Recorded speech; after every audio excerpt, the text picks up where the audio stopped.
Olá você, muito boa tarde, muito boa noite, muito bom dia para quem vai ver depois, né? E nós estamos com mais uma live aqui pelo Araclick. Tudo bem, Marcelo? Seja bem-vindo. Tudo bem, pessoal que está nos assistindo. Tudo bem, pessoal do Araclick, vocês que nos acompanham. É isso aí. Hoje estamos com uma presença ilustre. É verdade, a gente cumprimentou, eu cumprimentei primeiro o Marcelinho, assim, mas você que está acompanhando a live já deve ter percebido. Agora, já percebeu quem que é o convidado de hoje, né? Nós temos a honra e a satisfação de receber aqui o padre Dirceu Balestrin, que é o pároco aqui da nossa paróquia Matriz São Tiago, aqui de Aratiba.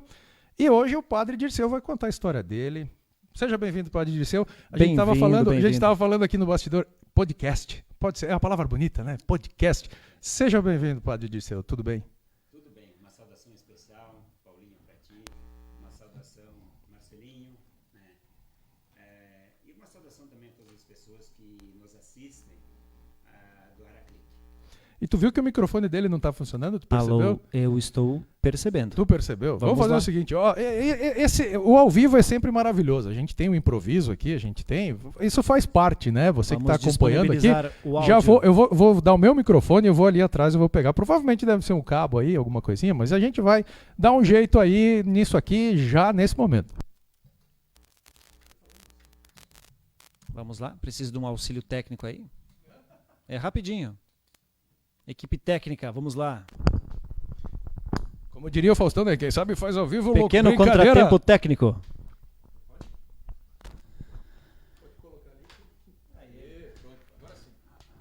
Muito bem, eu sei. Agora sim. Eu quero saudar então o Paulinho, saudar o Marcelinho e também a todas as pessoas que nos assistem do Araclick. Essa questão do improviso é uma qualidade que nem todos têm, viu? Porque no nosso trabalho do dia a dia, o microfone principalmente... Principalmente, né? Quantos a internet, o computador, data show, quantas vezes nos deixa na mão, né? A gente prepara tudo, sempre tem que ter o plano B. Exato. E o plano B está sendo executado agora pelo nosso amigo Rui Paulo Neumann. Consegue lá, quer um help? Não, mas estamos aqui, pessoal do Araclick, obrigado a todos pela audiência. Estamos aqui com o nosso grande amigo professor Balestrin, professor Dirceu, também professor. Ele que é o nosso pároco aqui e está hoje, se disponibilizou a nos atender hoje e poder contar um pouquinho sobre a sua história de vida e se sentir à vontade aqui para conversar também com todos os aratibenses e todo o pessoal que está nos assistindo agora. Como é que está a questão técnica aí, meu amigo Rui Paulo? Viu? Vocês podem continuar. Vamos lá. Em todas as transmissões temos o defeito especial, né? Defeitos especiais. Defeito especial, né? Não, aqui o padre acabou de comentar aqui, nos bastidores a gente já tinha testado tudo, estava tudo certo, nosso retorno e tudo mais. Começou a transmissão, aconteceu. Mas beleza, já resolvido, tudo certo, tudo tranquilo. Vamos lá então. Hoje a gente quer saber mais da história do padre Dirceu. O padre Dirceu que é natural de Barão de Cotegipe, é isso? Linha 6. Linha 6, Barão de Cotegipe. Com muito orgulho também nasci no interior, na colônia. Filho de suinocultores, de agricultores. Também. Aliás, na casa dos meus pais, o meu pai também já desde a família do avô, sempre eles criavam bastante suínos e gado de leite, vaca de leite. E daí eu era o filho mais velho, sempre tinha uma preferência de ajudar o pai com os suínos e o outro, meu irmão, ajudava a mãe com as vacas de leite. Família de quantos irmãos, padre? 4 irmãos. 4 irmãos. O senhor era o mais velho, ele era o que puxava a frente ali com o velho. O pai quando saía, a mãe, eles deixavam a responsabilidade para o mais velho, mas também ao retornar, encontrava alguma coisa não conforme o combinado, a cobrança maior era para o mais velho. Geralmente culpado, é para o mais né? velho. Culpado tem que dar exemplo, né? Essa era a desculpa. Eu sei porque eu tenho 2 sobrinhos, o Júnior e o Christian, né? O meu sobrinho, o Júnior, ele tem 2 anos a menos e o Christian tem 4 anos a menos que eu. Eles aprontavam e sobrava para mim. Geralmente é assim. Tu é o mais velho, tem que dar exemplo. Então tinha acontecia também com o senhor? Verdade. Como é que era lá na linha 6, padre Dirceu? A gente estava falando aqui no bastidor também. Antes, o senhor nasceu lá em linha 6 e tudo mais. Como é que foi a sua juventude lá? Além dos trabalhos de agricultura e tudo mais, como é que foi a sua juventude lá? Quais eram os hobbies do pequeno padre Dirceu? Do pequeno Dirceu na época, né? Olha, talvez diferente do que hoje. Fui uma criança que a gente aprendia a trabalhar desde pequeno. Claro que a gente brincava, nós brincávamos muito. Eu ansiava muito, né, esperando o sábado à tarde ou mais o domingo. E o domingo à tarde virava em futebol. Né? Futebol. Com os sem amigos, dúvida. na A linha casa dos 6 ali era amigos. fortíssimo, né? A questão do Exato. futebol, das E daí, comunidades, né? Antigamente.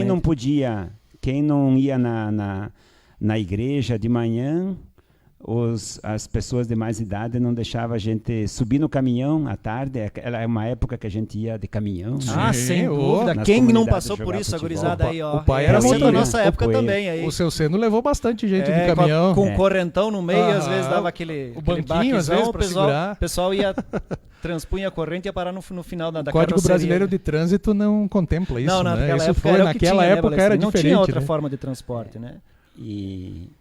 E assim foi aquela vida normal. Eu sempre gostei muito de ajudar os pais nos trabalhos, sabe? Trabalhos, claro que inicialmente era em casa, e depois o domingo à tarde virava em futebol mesmo, e com os amigos. Depois a gente começava a jogar, começava a pegar o terceirinho, o segundinho. ia por Mas nós tínhamos categorias. um grupo de cinco jovens já na escola. Na escola nós tínhamos o nosso time de futsal. E nós íamos também para Cotegipe jogar no salão. Na cidade, daí, no ginásio? Sim. Linha 6 fica a 6 quilômetros, né, de Cotegipe, então ficava pertinho. E nós íamos lá. E de repente um desses resolveu ir para o seminário. Opa! Um dos colegas, Um dos colegas. Um dos boleiros lá da época. Aí o irmão dele, que era muito meu amigo, e hoje ele trabalha em Florianópolis, e a gente brinca muito, né? Eu sempre falo para ele que era uma responsabilidade, ele tem uma responsabilidade muito grande, né? Nós somos muito amigos. E então, assim, ele disse, o ano que vem eu vou para o seminário também.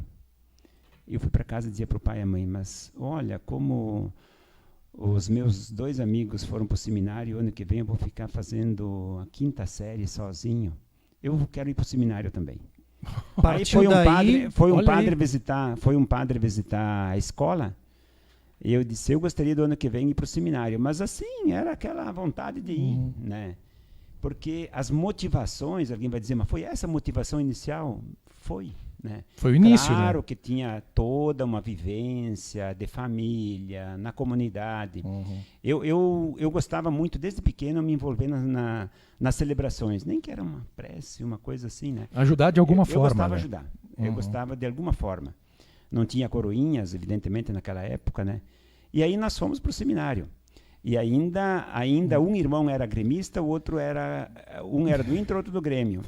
E eles disputavam muito. E me deram um prazo para mim decidir, né, se eu ia ser de um ou de outro. Claro que eu optei pelo irmão mais novo, porque ele era da minha série, né? O outro era uma série mais adiantada, né? E um dia cheguei, eu disse, tomei uma decisão, né, por causa do amigo, né? Vou ser colorado. Mas aí a gente ficou mais amigos ainda, né? Então essa foi, e fomos para o seminário. E lá, claro, eu sempre gostei muito de estudar, de ler e tal. Mas gostava Não muito é à toa de que o senhor é esporte. professor, se formou professor também, né? muito Com de várias esporte, especializações também, né? Esportista e... Já vamos chegar lá. Esportista e interessado em estudos. Já né? vamos chegar lá. Já é um começo de história. Sim, ali de Mas quem claro é que o depois eles Dirceu, saíram, no ano seguinte o mais velho saiu, no outro ano saiu o mais novo, e eu fiquei... E claro, na vida a gente refaz as motivações e refaz as amizades também, né? Eu continuei sendo amigo deles. Mas não tão próximo no caso, né? Mas aí tinha... eu entrei com 11 anos no seminário. 11 anos? 11 Erechim anos, mesmo, para o fazer- seminário de Erechim? Erechim. Vocês imaginam uma criança hoje, de 11 anos, sair de casa, e eu tinha o meu irmão mais novo, ele tinha um aninho, eu acho que não tinha 2 anos ainda completos. Né? Uma família ano e de meio. 4 irmãos, né? Exatamente. Eu morria de saudades, tanto é que alguém pode dizer assim, mas será que você não perde esse laço familiar? Não. Nunca. Eu quando posso, Quando eu posso ir na casa cada 15 dias ou 20 dias, dificilmente passa um mês, mas eu preciso ir na casa dos meus pais. Eu tenho o pai e a mãe, tenho um irmão, o meu segundo irmão que mora junto com os pais, minha cunhada, sobrinho. Tem a dádiva de ter os pais vivos ainda, né, Balestrin? Sim. Então, para mim é uma alegria poder ir lá, tomar um chimarrão com né? eles, almoçar. Então, é interessante como eu me sinto apegado aos meus pais, ter saído novo de casa. Isso às vezes parece mesmo saindo novo, esse laço, mantém, né, esse laço familiar. Isso é importantíssimo. Né? Tanto é que eu nunca discuti com meu pai ou a minha mãe na minha vida. Porque eu fui muito novo e quando eu voltava nas férias eu ficava tão pouco tempo que, nossa, só faltava que um dia eu fosse discutir alguma coisa com meu pai ou minha mãe. Né? Já tinha, era contado o tempo para aproveitar, né? Não ia desperdiçar o tempo com alguma coisa ruim, alguma discussão. São histórias, né? O futebol a gente já percebeu. Então o senhor é colorado, né? Mas o senhor não entra naquelas pilhas e tudo mais, né? Não é de aplicar uma corneta pro gremista, nada, né? O senhor é mais neutro, mais tranquilo. Nessa questão. Sim e não. Sabe, porque entre os colegas mais próximos, os amigos, eu tenho colegas padres, por exemplo, o padre Alvise, que trabalhou aqui em Aratiba, nós somos que nem irmãos. Vários anos. Ele é gremista. Por que eu digo que nem irmãos? Porque a família do padre Alvise era de Erval Grande, bem próximo ao Rio Uruguai, né? Linha Caruso. E muitas vezes nós tínhamos a possibilidade de ir para casa no sábado ao meio-dia e tinha que retornar na segunda-feira de manhã ou no domingo à tarde. Era impossível para o padre Alvise, porque ele tinha que ir até Erval e às vezes não tinha transporte para ele. Então ele ia na casa dos meus pais, para ele não ficar lá sozinho. Padre Alvise era um frequentador, então, sim, em função daquela questão logística aí. Olha só que coisa interessante. A minha mãe né? sempre diz assim, que considera ele como um filho, né? Então... Mas só que ele é gremista, né? Então a gente... Uma baita pessoa, trabalhou aqui como pároco durante muitos anos, né? Sim. Também um esportista, jogava bola pra caramba. Ele ainda joga. Ele ainda joga. Ô, Padre Eu conversei com ele em 2018, 2019, ele ainda joga, cara. O Padre Alvise ainda joga. Ele tá em São Valentim agora, São Valentim, imagino, né? Ele é eu sofria muito com ele em campo. Porque eu gostava mais de cadenciar o jogo e tal, e ele só vivia dando chutões, né? Então, às vezes acertava no gol. Padre Alvise, olha, escuta isso aí. Bom, quem sabe se a gente entrevistar o Padre Alvise, a gente tira essa história limpa. Vamos tirar limpa, ver quem era o melhor goleiro dos dois. Nesse momento, né, o Padre Dirceu tá com o microfone, então o que ele falar tá tudo falado, né? Então quem sabe se o Padre Alvise quiser o direito de resposta, ele solicita também. Vamos usar a réplica e depois a tréplica. Vamos ver quem é que vai levar vantagem na questão oral, né? Porque no campo aí me parece que o Balestrin levava vantagem, que era mais técnico, né? Além de ser colorado, que é a principal virtude dele. Do Padre Dirceu, no caso, né? Do Padre Dirceu. Eu te cortei, Padre Dirceu, desculpa, pode... Não, mas agora falando sério, eu quero fazer uma seguinte reflexão assim. Como o esporte, ou a prática do esporte, ela é importante na nossa vida. Muito importante. Eu fiz muito amigos no esporte. O esporte aproxima muito as pessoas, né? Exatamente. Talvez muitas pessoas podem ficar até... Mas depois que eu já era ordenado padre, eu joguei 2 anos no Campeonato Municipal de Cotegipe, da primeira divisão lá. E jogava pelo time lá da linha 6. A minha pergunta é um pouco interessante. Assim, o senhor jogava de batina ou não? Eu nunca usei batina na minha vida. Não, brincadeira, né? Brincadeira. Nunca usei. Isso o senhor, só para lembrar do gancho aqui, o senhor conheceu o Padre Ângelo? Que é Folador? Ângelo Folador. Sim. Uma das pessoas que mais me inspirou a entrar no rádio foi o Padre Ângelo. Eu me lembro muito bem, eu pequenininho e tal, e eu ganhei um rádio dele.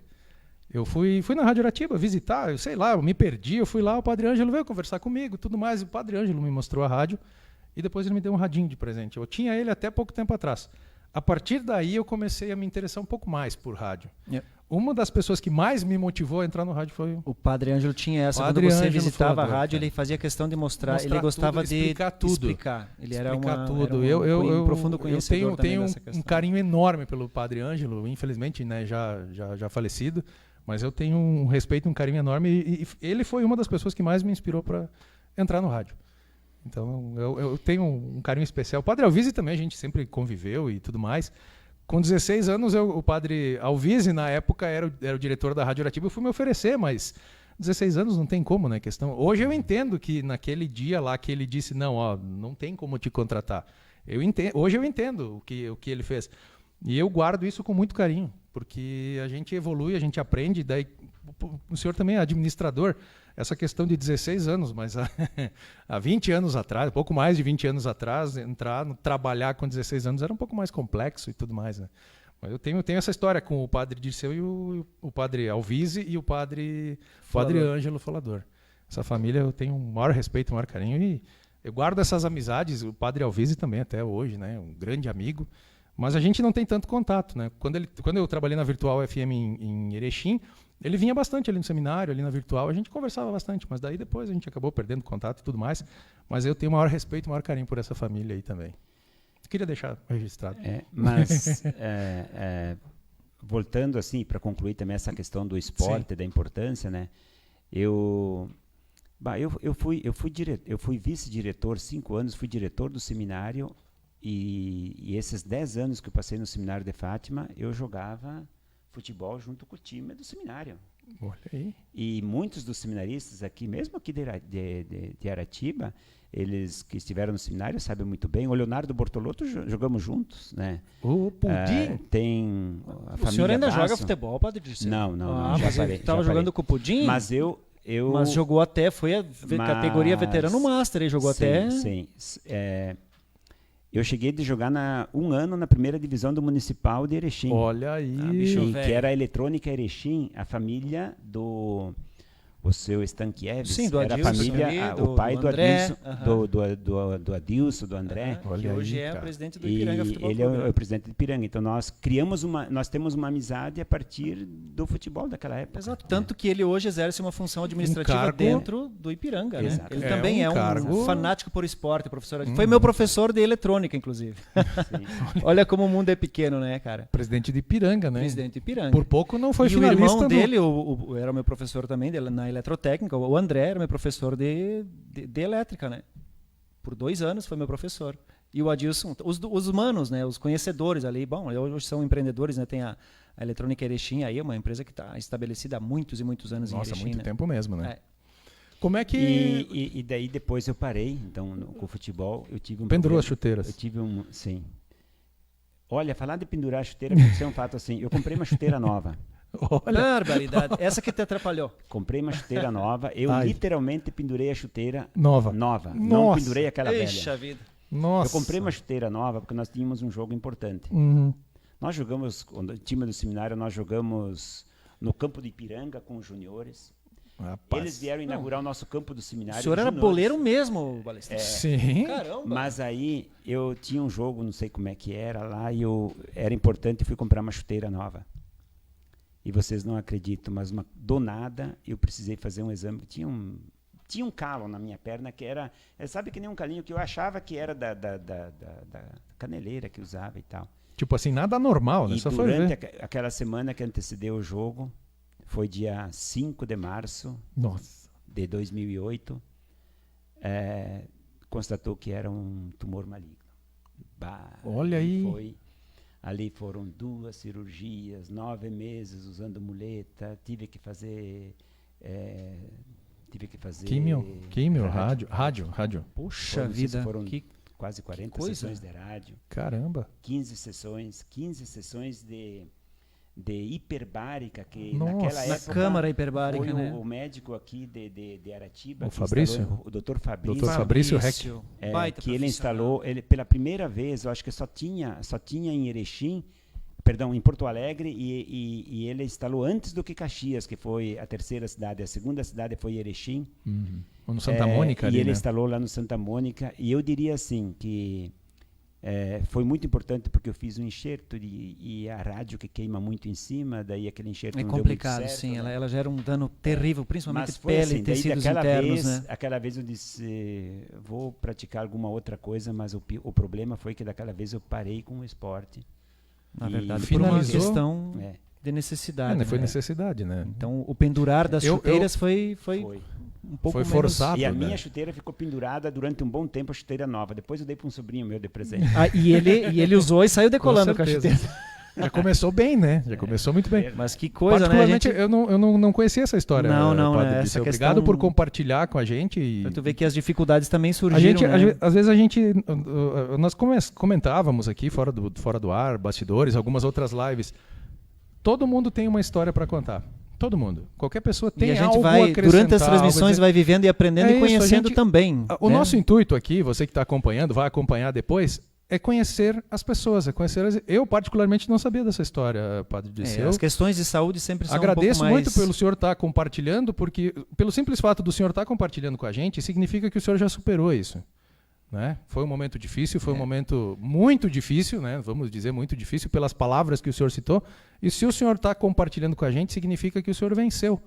Né? Então a gente tem que agradecer. À vontade para compartilhar. A gente tem que agradecer público, o senhor, né? Por estar compartilhando com a gente. Eu confesso mesmo, eu não sabia dessa história. Mas muito poucas pessoas sabem, sabem disso. Supera, mas fica uma lembrança e algo que também fica muito impregnado. Por exemplo, se tem uma pessoa doente que diz, olha, eu gostaria da visita do padre, e essa pessoa tem algo parecido, né, com algo com malignidade, eu vou urgentemente. O senhor já... Quando, por exemplo, vocês podem não imaginar, mas esse ano, aqui em Aratiba, janeiro, fevereiro e março, já faleceram 20 pessoas. Aqui, não de Aratiba, porque Sede Dourado é Aratiba, Rio Azul é Aratiba, mas pertence a outra paróquia. Só as comunidades da paróquia São Tiago, aqui de Aratiba, e a cidade aqui, já faleceram 20 pessoas, nos deixaram aqui da comunidade. Mas é em torno de 12 com problema de alguma coisa de malignidade. Então, isso, quando eu remete ao passado, para né? fazer a celebração, para mim é diferente, né? Porque eu lembro, alguns vencem, outros não, e quem vence, vence até quando? Então, né? esse sentimento, esse é um dos nossos principais valores como seres humanos, né? Eu acho que a questão da importância, chama empatia, né? Você se colocar algo no lugar mais. da então, pessoa, assim, você empatia, sabe, né? você dá, não que você não dê valor ou dê importância aos outros, mas a malignidade sempre tem uma questão a mais, né? Não, que te remete a um passado ali. E o senhor vivenciou isso, né? É isso. Sim. Pelo senhor ter passado sentido na pele, né? Sentido isso, o senhor, com toda certeza, tem muito mais conteúdo para dizer, muito mais palavras, muito mais conhecimento para dizer do que nós podemos olhar de fora e dizer, força, né, esteja bem, lute e tudo mais, mas o senhor com esse conteúdo e com essa vivência, bagagem. O senhor tem muito mais, né, bagagem. E é interessante que a grande maioria, quando a gente visita uma pessoa que sofre, digamos, de alguma coisa, uma notícia, né, porque o impacto maior é a hora da notícia. A palavra, né? Quando você recebe o exame,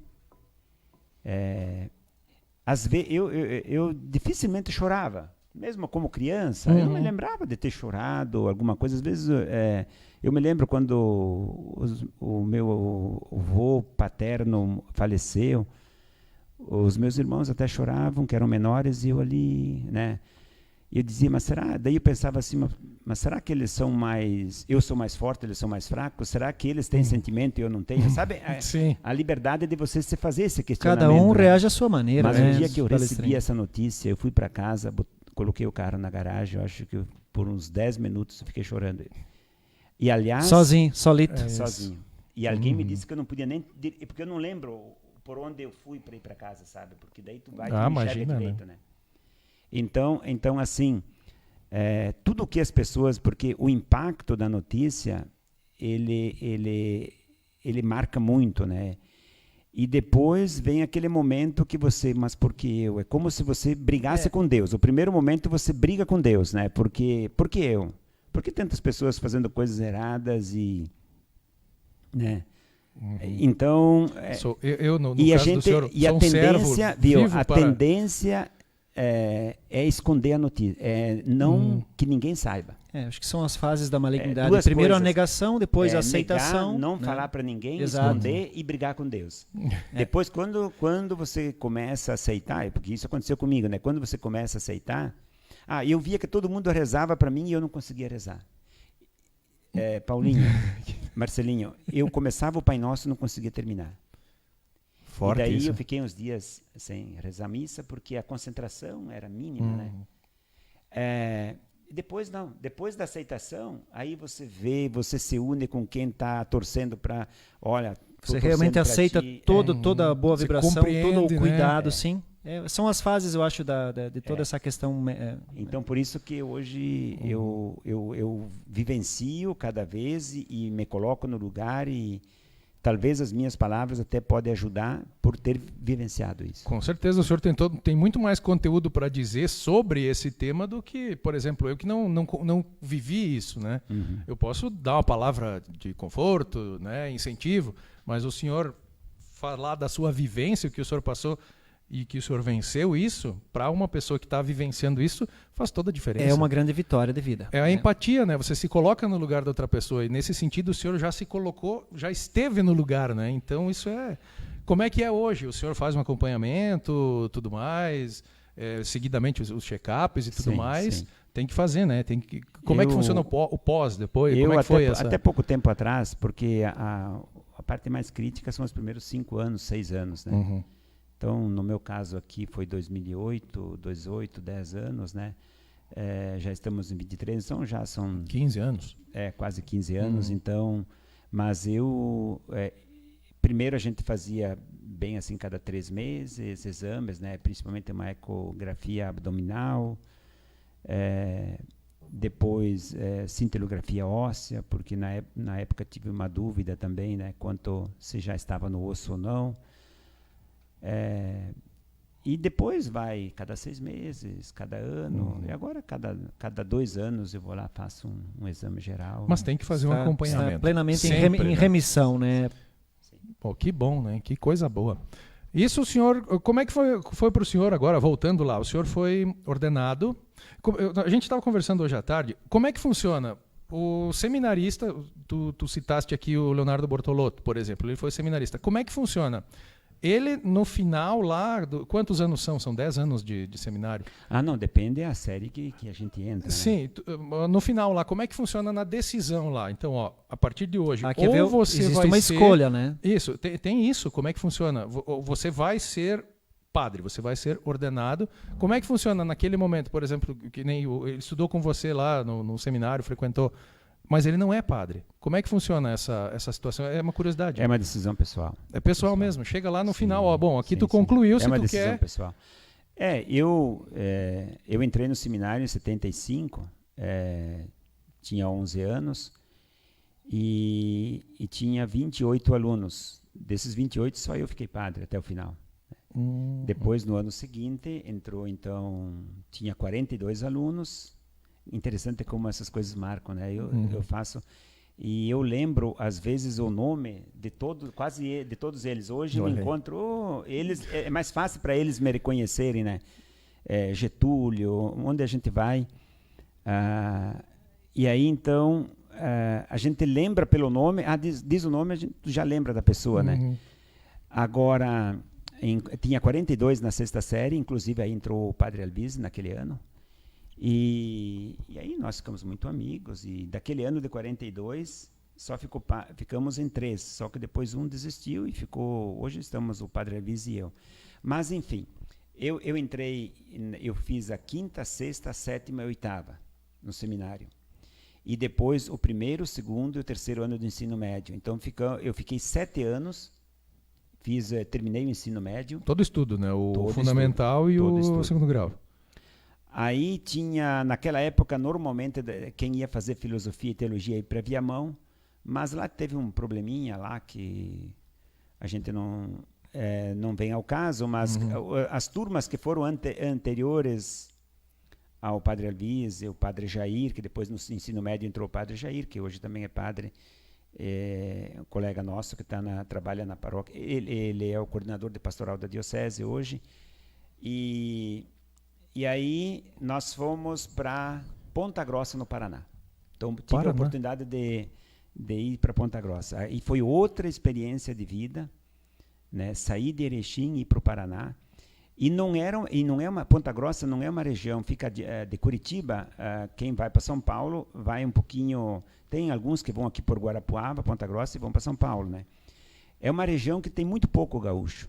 né? É uma região diferente. O Paraná tem uma região que ela é colonizada mais pelos sulistas, o sudoeste, né, do Paraná, e pega Uhum. Pato Branco, Francisco Beltrão, o sudoeste, pega essa questão de Cascavel, Toledo, Palotina, tem muito gaúcho. Mas essa região do Paraná, Curitiba, onde tem bastante poloneses, tem a região de Ponta japoneses Grossa também lá, né? Em Curitiba tem bastante japoneses e tudo mais, né? Bastante poloneses. Uhum. Mas a região de Ponta Grossa, originariamente, muitas pessoas de São Paulo vieram, Itapeva, essa região. E então era uma região assim bem diferente. Uma cultura diferente, Uma cultura né? diferente. Mas lá tinha seminaristas de Ponta Grossa, tinha de União da Vitória, tinha de Guarapuava, tinha de Itapeva, São Paulo. Todo o Brasil, então. E aí, né? então, eu comecei a minha filosofia, a faculdade de filosofia, e depois iniciei a teologia lá. Fiquei 5 anos. 5 anos. Depois, o último ano de teologia eu vim fazer em Passo Fundo.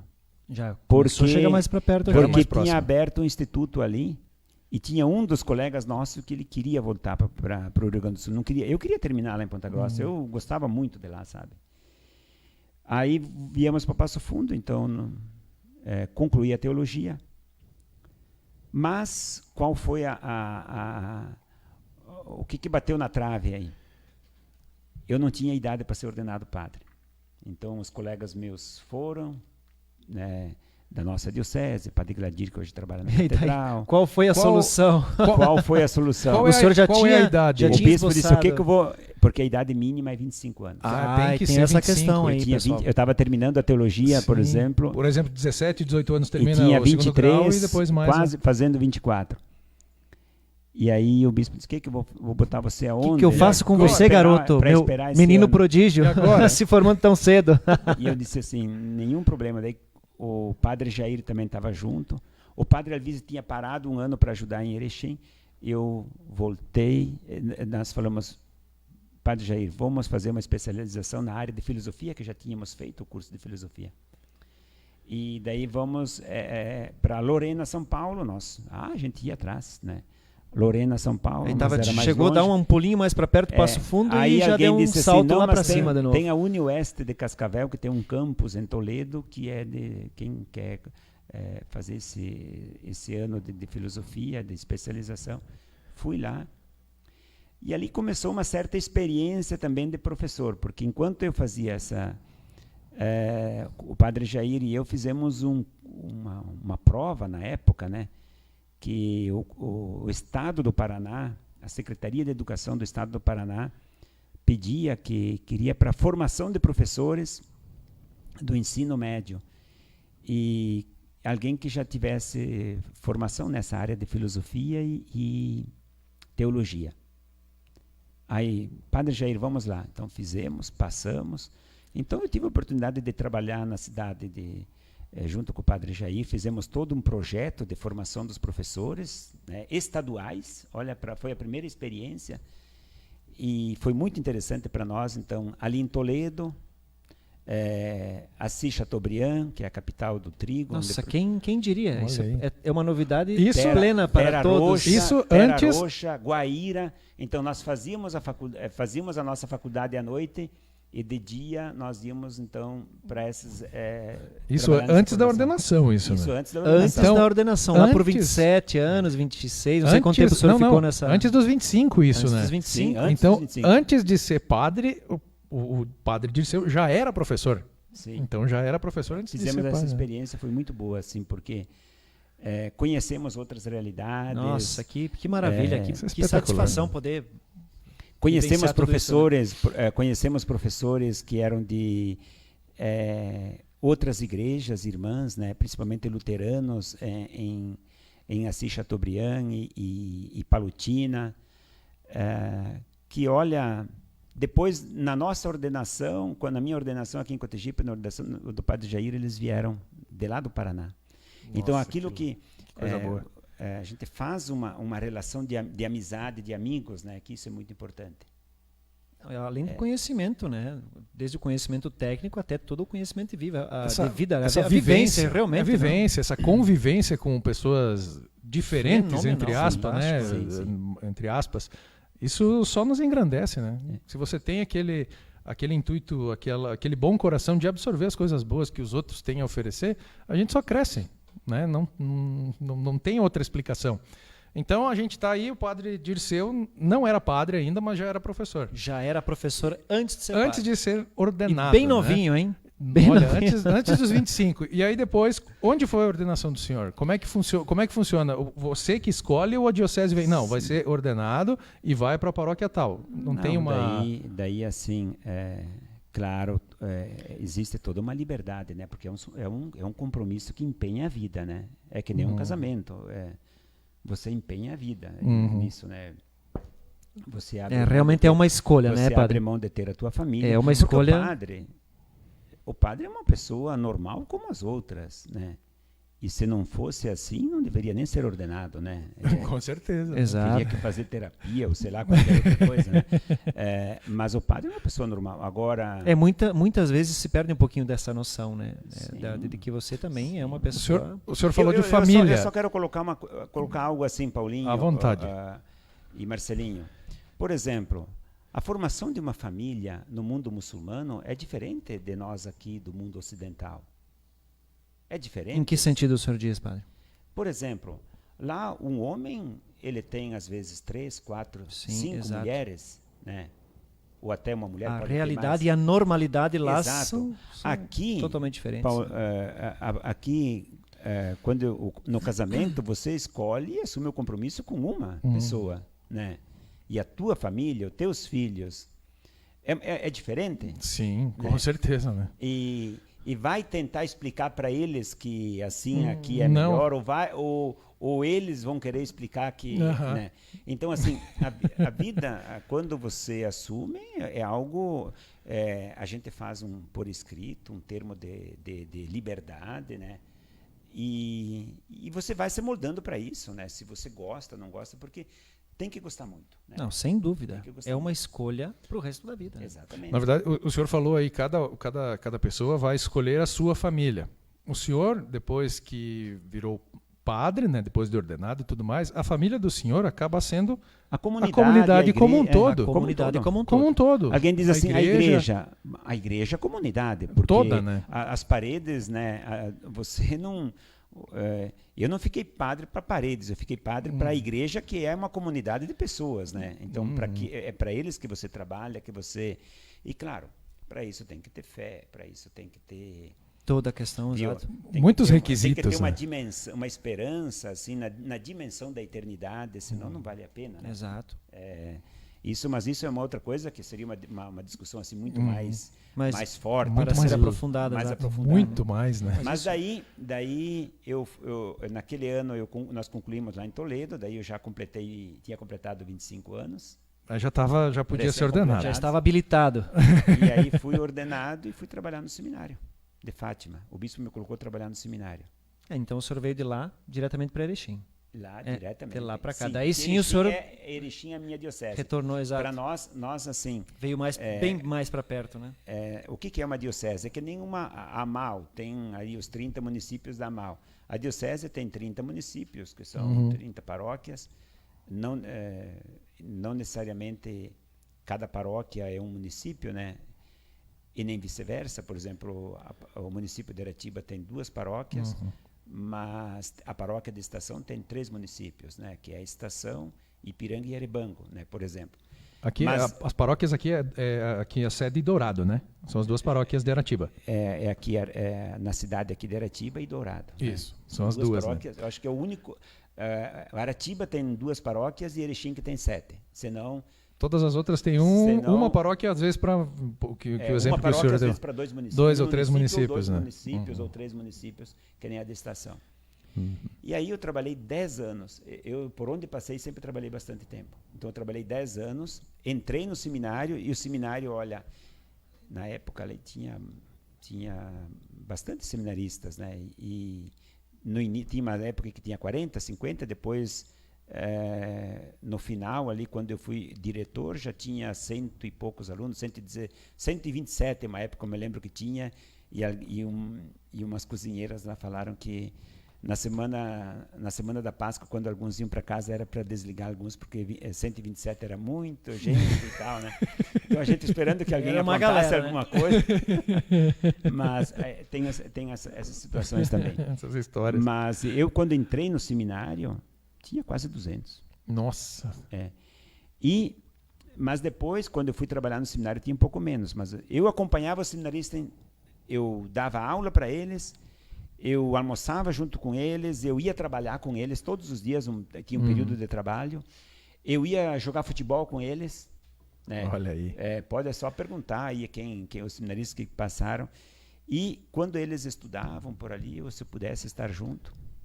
E naquela época também, como eu tinha feito ali filosofia, essa especialização, me ligaram da URI no segundo semestre do ano 1989. Eu fui substituir um professor e ali fiquei uns 2, 3 anos lecionando na URI Filosofia e trabalhava no seminário. Isso que era foi professor na URI. Isso que era substituto, né? Já estava nascido em 89, Rui Paulo? Claro, 5 aninhos já. Eu tinha 9 aninhos. Eu tinha 5 em 89. E esse cara já era professor. Quais os cursos que o senhor lecionava? Na época era o curso de letras, ciências contábeis, tinha filosofia. Quantas licenciaturas o senhor tem? Umas 4, 5 mais? Vamos fazer a conta. Aí tinha, daí eu tinha essa formação, né, em filosofia e teologia. Daí chegou o Dom Jerônimo, que era o bispo, ele dizia assim, porque o seminário era uma escola. E o seminário, como foi uma das primeiras escolas da região, e aqui tinha o Armando Grando, que ele também foi professor lá e ele era aqui de Aratiba, e ele também depois foi delegado de educação, que hoje se chama o coordenador da 15ª Conselho Regional de Educação. Gerei. O seminário de Fátima era uma escola, os seminaristas estudavam dentro do seminário, nós tínhamos 16 matérias na época que estudávamos, e depois também quando eu fui daí, nesses primeiros 5 anos que eu entrei no seminário, eu fui vice-diretor. E também aproveitei para fazer pós-graduação em metodologia do ensino, pela UCPEL de Pelotas. Eu sempre gostei de fazer várias, né, nunca fiquei muito parado numa coisa só, né? Maravilhoso. Daí fiz pós-graduação e o bispo lhe disse, Padre Dirceu, eu gostaria que, em vez de você dar aula na URI, você fizesse o concurso no Estado e desse aula no seminário. Mas daí eu disse, porque o seminário tem direito a 5 nomeações do Estado, e daí com esse valor que você ganha do Estado, o seminário não precisa te pagar. Olha aí. Então, para ajudar até economicamente, eu fiz o concurso. E daí eu fiquei ali muitos anos, daí quando depois eu fui diretor, continuei lecionando, daí depois, quando eu saí, o bispo depois eu pedi para sair do seminário depois de 10 anos.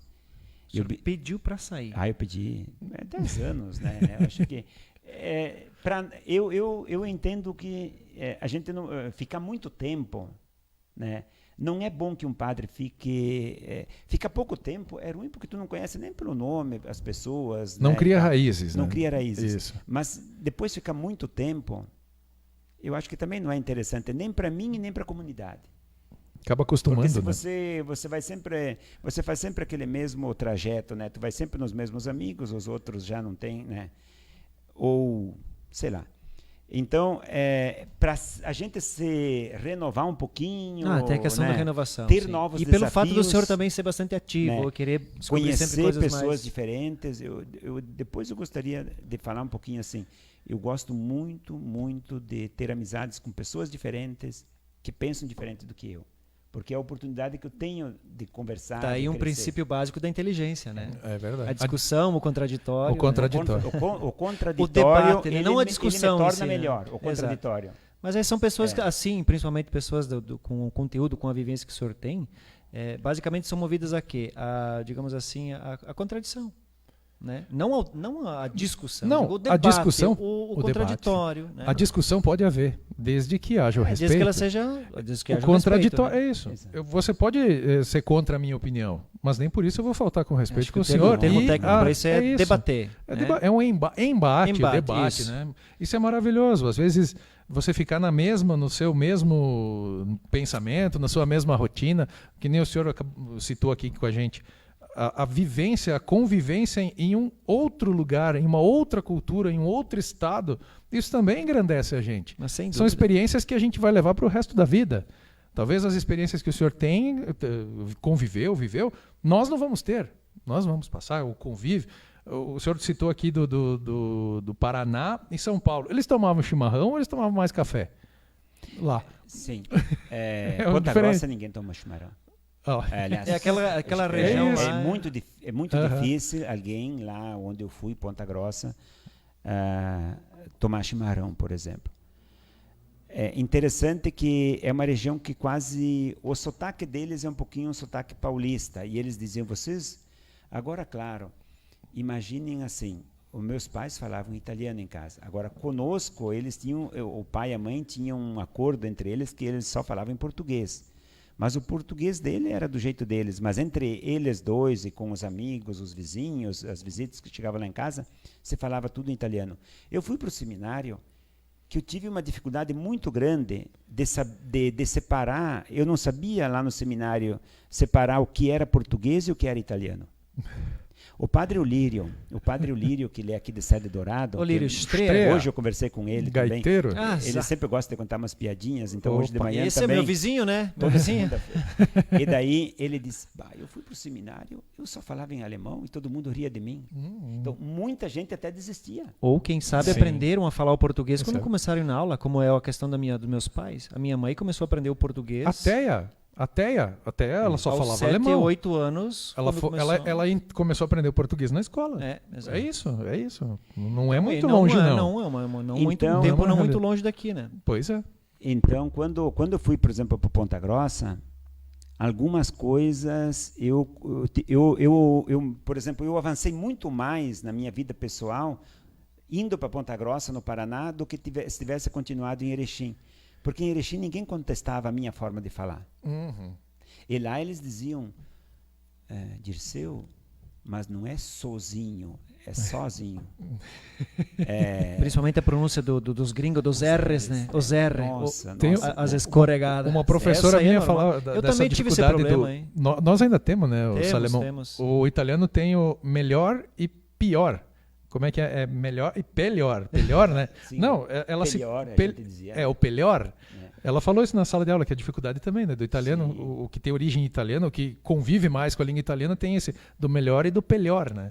Eu acho que a maioria dessas questões... São detalhes, né? Mas é uma realidade diferente. Eles nos questionavam muito, mas não só a mim. Mas então aí já foi alguma coisa que já melhorou na sua vida, né? Digamos, essa questão... Pela cobrança. Da cobrança. Mas eu passei por isso. Só quero fazer uma parte aqui. A pessoa que mais me corrigiu na questão dos R's, né? Porque eu também venho de família de agricultores. Meus pais também não tiveram muita instrução.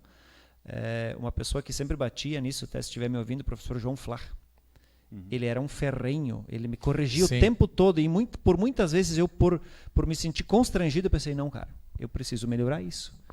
Então, é um exemplo clássico do que o senhor está falando. Você melhora quando você é contestado e quando você aprende a ouvir as pessoas, né? A contestação, o debate ou a sugestão, desde que seja de uma maneira adequada. Mas você cresce, você evolui. Mas também tem que partir de você. Claro, né? Eu imagino o Balestrinho naquela época lá... Não compreendendo, mas... Opa, peraí, tem alguma coisa... Não, mas o professor João foi o cara que me ensinou a falar... O professor sempre cobrou. Sempre cobrou. Eu acho que de todos os alunos, quem foi professor, aluno do professor João, passou por isso e hoje tenho certeza que é uma pessoa melhor e que fala pelo menos os R's corretamente. E sabe, ouvir pessoas que falam diferente. É outra questão. Por que ele está falando diferente de mim? Ele está falando errado? É uma percepção. Ou eu que falo errado e ele ouvindo ele, que é a questão da percepção, como você se vê como outra pessoa. Exatamente. Aí que é o que engrandece o ser humano.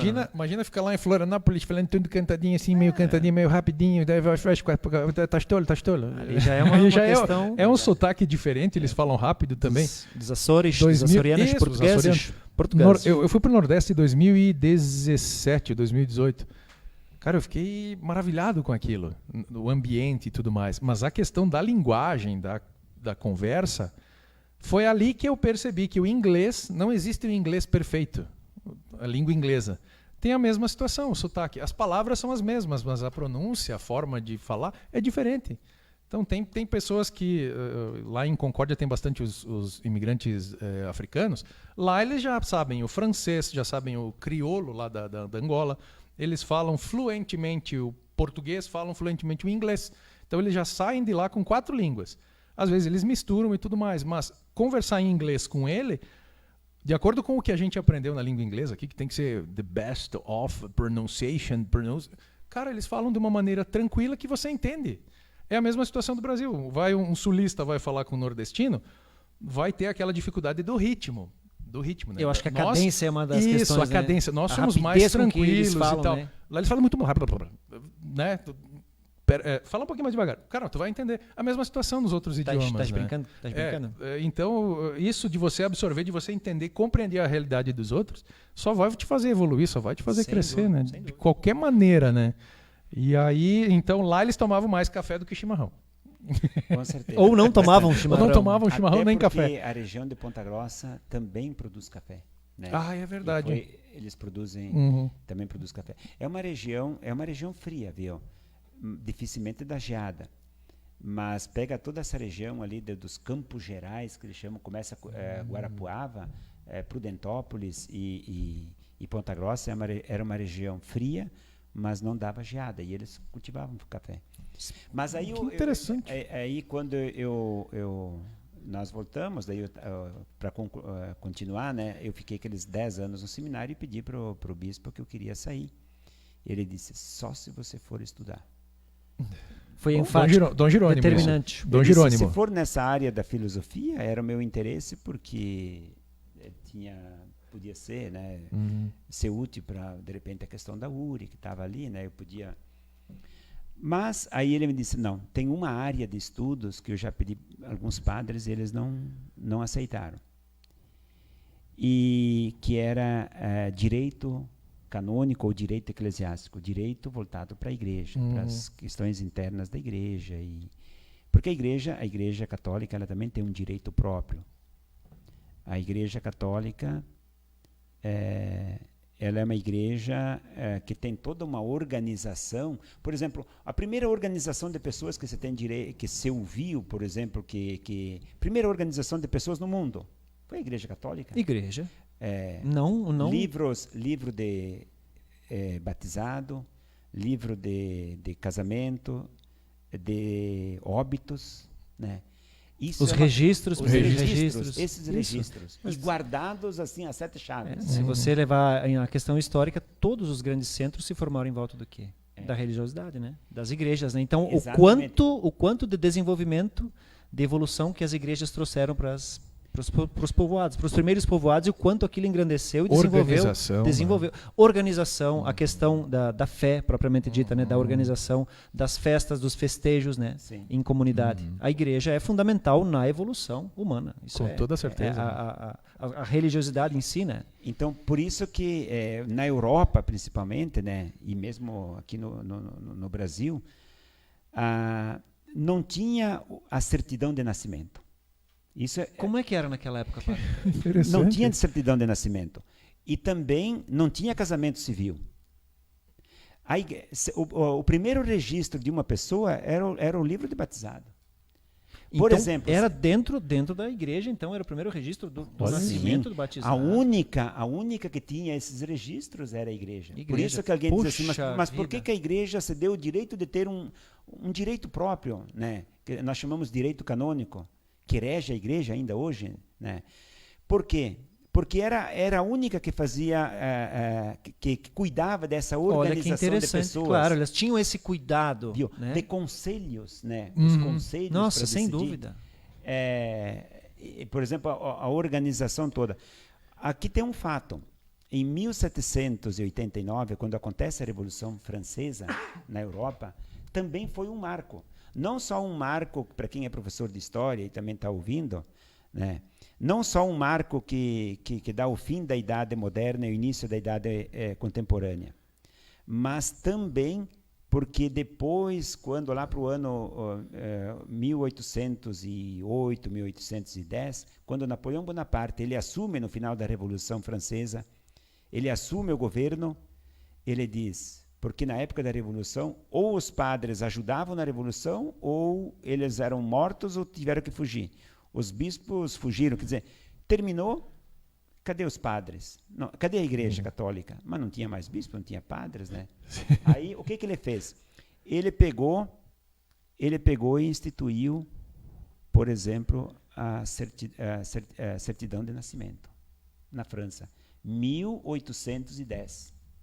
Primeiro país, né, que instituiu, então, esse registro civil, né, do nascimento. E também o casamento civil. E ali também outros, né? Aliás, Napoleão Bonaparte ele criou na época até mesmo um calendário da Revolução Francesa que depois não pegou, né? Ele tentou estipular esse calendário. Ele tentou criar um calendário da Revolução Francesa para que a história começasse a ser contada antes da Revolução e pós-Revolução. Ele tentou criar um marco. Sim, um marco. Criar um...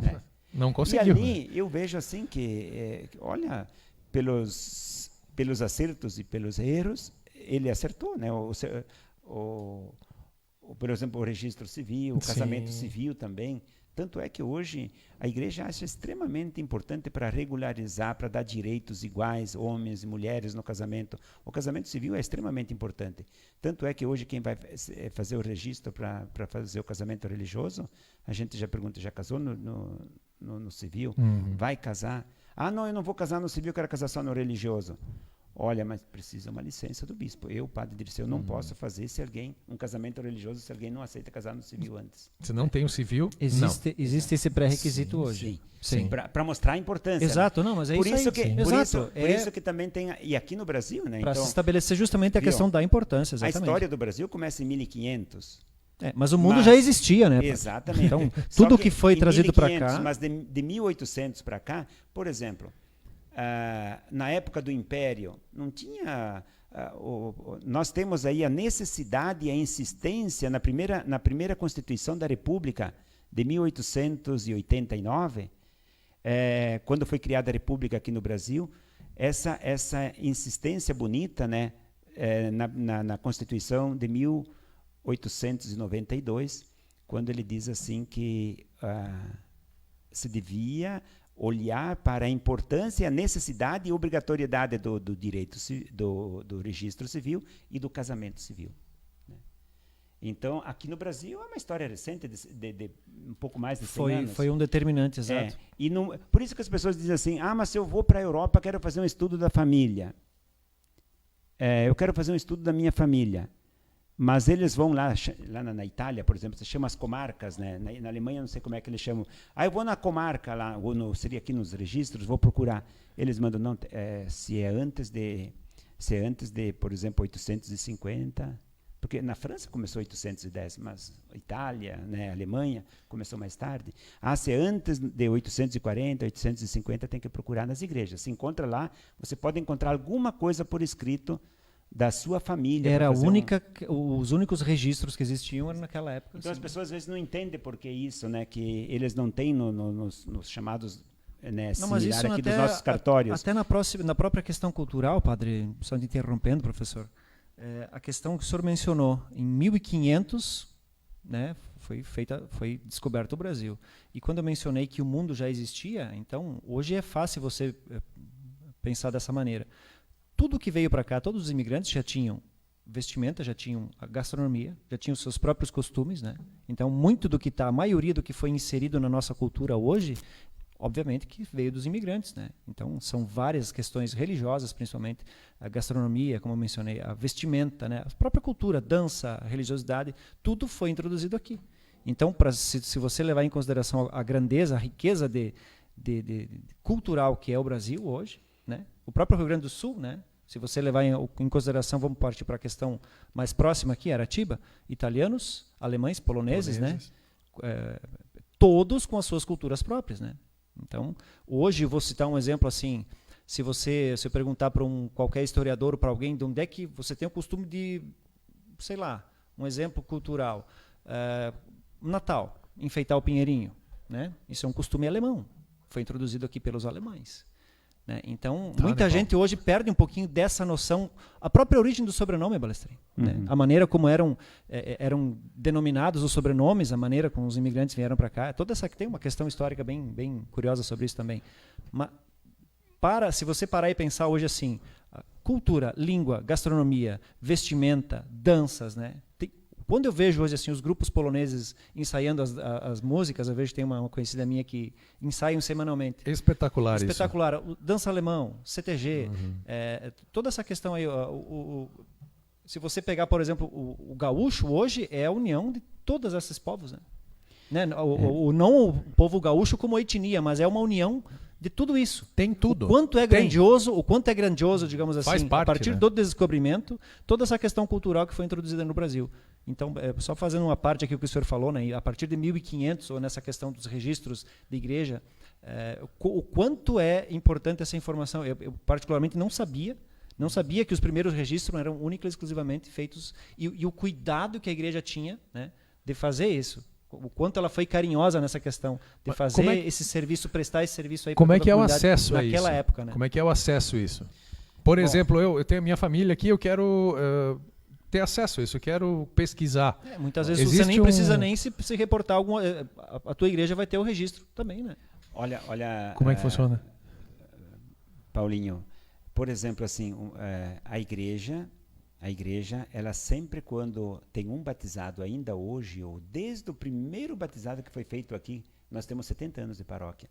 70 anos atrás vem aqui, a secretária é muito interessante. Ela registra o batizado, o nome do batizado, o nome do pai, da mãe, ou então, padrinhos. Se não quiser colocar o nome do pai, quer dizer, tem essa liberdade, né? Sim. Padrinhos, né, os testemunhas, o dia, quem foi, o celebrante, e registra em 2 livros. Nossa o livro original e o livro cópia. Olha que interessante. Ainda hoje você tem esse cuidado. Casamentos, o livro original e o livro cópia. E daí quando esse livro dos batizados ele fica completo, o original vai para Cúria Diocesana. Nossa, vai para Erechim no caso, aqui para Erechim. E a cópia fica aqui. Então, hoje, qualquer um que foi batizado, qualquer um, eu acho que é uma expressão não muito interessante, toda pessoa batizada, ela pode vir aqui, a que foi batizada aqui, ela vem aqui e pergunta, eu fui batizado, eu quero saber o dia que eu fui batizado. Quem era o padre, quero saber os dados do batismo, nós registramos. Olha, pessoal, que coisa também, interessante. né? Que maravilha. Quero saber o dia que faleceu o meu bisavô. Tem todo o registro. Que faz pesquisas assim, né? Pode ir aqui ou em Erechim. E a única coisa que a gente não entrega esses livros, por uma questão de proteção de dados. Sim, logicamente, é uma questão particular. E hoje mais do que a gente hoje não tem mais, entrega, né? Hoje e tem não leis, pode né? entregar, né? Hoje tem leis, né, sobre isso, sobre essa questão. Exatamente. Mas porque o acesso nessa lei de proteção de dados, quem mais tem dados é a Igreja Católica. Sem dúvida. Isso é uma novidade para mim incrível. Ninguém tem mais dados, né? Isso é verdade, é verdade. Só se for o Google. Ou sei lá. Não, mas tão detalhados e tão próximos, eu acho que não. nem eu o Google. acho que na questão regional, assim, né? Para nossa familiar, realidade, a nossa proximidade. É bem peculiar essa questão do registro, né? Se a pessoa disser mais ou menos o ano, é capaz o padre se lembrar ainda. E o dia, melhor. Mas a secretária acha. Dá um jeito. Eu posso dizer uma coisa que é muito interessante. Até 1960, nós temos todos eles já registrados no computador. Digitalizados. Olha isso. Eu acho que até 62, 63, por ali, de toda a região aqui da Diocese de Erechim, de todas as paróquias, nós temos já digitalizado. Então é mais fácil, bota o nome ali, Paulinho Só pesquisa. Neumann, né? Já aparece o dia, a paróquia. Eu sei. O meu foi não, a 24 de dezembro de 84, eu sei. 84. E Eu tava lá. mencionando Mas eu assim, não o senhor falou que 70 anos, é 7 de agosto de 51 a fundação, né? Sim. Exato. Então fazem 72. 72, isso? 72 anos já. Eu fiz jornalismo, eu não fiz matemática. Não, nem então eu lidava sempre mais fui com péssimo em palavras, cálculo. menos com números. Mas olha só a grandiosidade de informações que a gente está... Que sensacional. É impressionante a questão da importância da igreja. E né? a presença da igreja, assim, não porque, mas também a igreja luterana, a igreja anglicana, essas igrejas, eu diria assim, não mais antigas, mas mais históricas, né? Elas têm uma influência, assim. Por exemplo, as escolas surgiram no entorno das igrejas, né? As escolas. Porque senão antigamente tinha só o mestre e o discípulo, né? Então alguém ia lá dizer assim, olha, eu vou pagar você, Paulinho, para ensinar o meu filho a tocar piano, né? E daí eles iam lá e aprendiam. Alguém ia aprender matemática, outro ia aprender a tocar violão, né?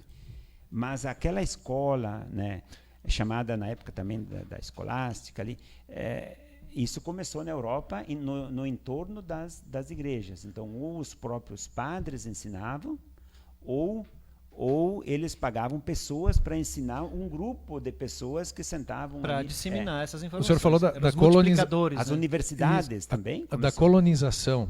Às vezes os povoados, eles tinham lá uma casa, outra casa, alguma coisa, mas todas tinham uma igreja. Sim. Todas as comunidades, às vezes muito antes da escola, muito antes do basicamente estabelecimento tudo se comercial. formava em função disso. Isso. Né? Dos festejos, da religiosidade. Tinham os colonizadores vinham, tinham as casas, mas toda a comunidade tinha uma igreja. Às vezes, muitas vezes antes a igreja do que o comércio, do que né, as outras funções, mas uma igreja sempre estava... Isso pode ser atribuído, digamos, ao próprio imigrante que já vinha com a sua fé, já se trazia, estabelecia, né? Como É. religiosidade, né? E ali, a partir daí, se criavam os povoados e ia ser com desbravando... um detalhe, por exemplo, a cidade de São Paulo, ela se originou por causa do Colégio São Paulo. Então, as cidades, a igreja sempre providenciava, através de congregações ou de religiosas e tal, uma escola e também um hospital. Então, se a gente vai ver Cotegipe, Jacutinga, né, sempre tinha essa preocupação, né, não só da religiosidade, mas também da saúde, da educação, porque não tinha. Eu mesmo, eu precisei, se não tivesse o hospital de Cotegipe, eu tive um problema quando eu era bem pequenininho, né? Os meus pais me levaram lá. Sim. Claro, sem a complexidade que hoje existe, né? Que hoje se conhece, né? Exatamente. Mas naquela época, do jeito deles, com a simplicidade deles, né? Eles atendiam, né? E faziam cirurgias também com pouca anestesia e tal. Mas, né? Era o que naquela época era o que se tinha. Para salvar vidas. É isso, salvava. Voltando aqui, uma outra questão. Então, o senhor foi ordenado, ficou 10 anos no seminário. A primeira paróquia que o senhor assumiu foi aqui em Aratiba ou o senhor foi antes em uma outra paróquia antes de vir para cá? Na verdade, eu tinha trabalhado 10 anos só no seminário. Eu fui 3 anos no Rio de Janeiro. Rio de Janeiro. Fazer o curso de Direito. Que para não ir na Europa, eu fui estudar, então, fazer o curso de Direito Canônico, mas pela Gregoriana de Roma. Mas eu fiz numa extensão que tinha no Rio de Janeiro. Eu, na época, optei para não ir para fora do Brasil. Sei lá, teria sido interessante também. Mas eu acho que, para mim, como pessoa, a realidade do Rio de Janeiro, o povo de lá, eu quebrei paradigmas, preconceitos. Assim, eu vou dizer, aquele preconceito que a gente diz que o carioca não gosta só de praia, o carioca dificilmente vai na praia. Quem vai é o turista, né? Tem muito disso, né? Cidade litorânea tem muito disso, né? Sim, exato. É um povo muito trabalhador. Né? O carioca gosta de carnaval.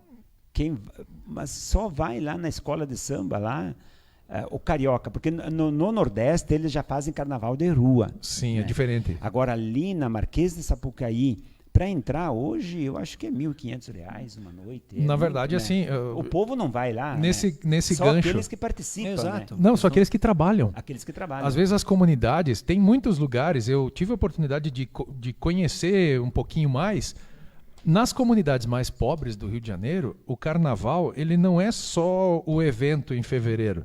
O carnaval nas comunidades ele começa em fevereiro do ano anterior. Porque essas pessoas dessas comunidades que são muito pobres, a economia deles, o emprego deles é trabalhar na escola de samba. Então a realidade deles é diferente. Daí que nem o padre falou. Quem participa, quem vive, convive com o carnaval vai.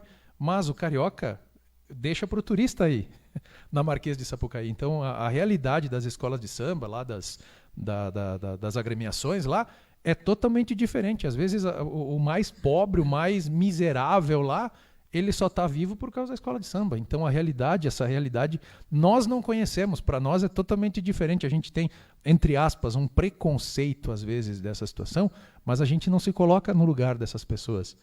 E lá tem comunidades, sim, a gente pode citar aí o tráfico, a bandidagem, blá, blá, blá. Mas existe muita gente que está na favela por necessidade, não é porque optou.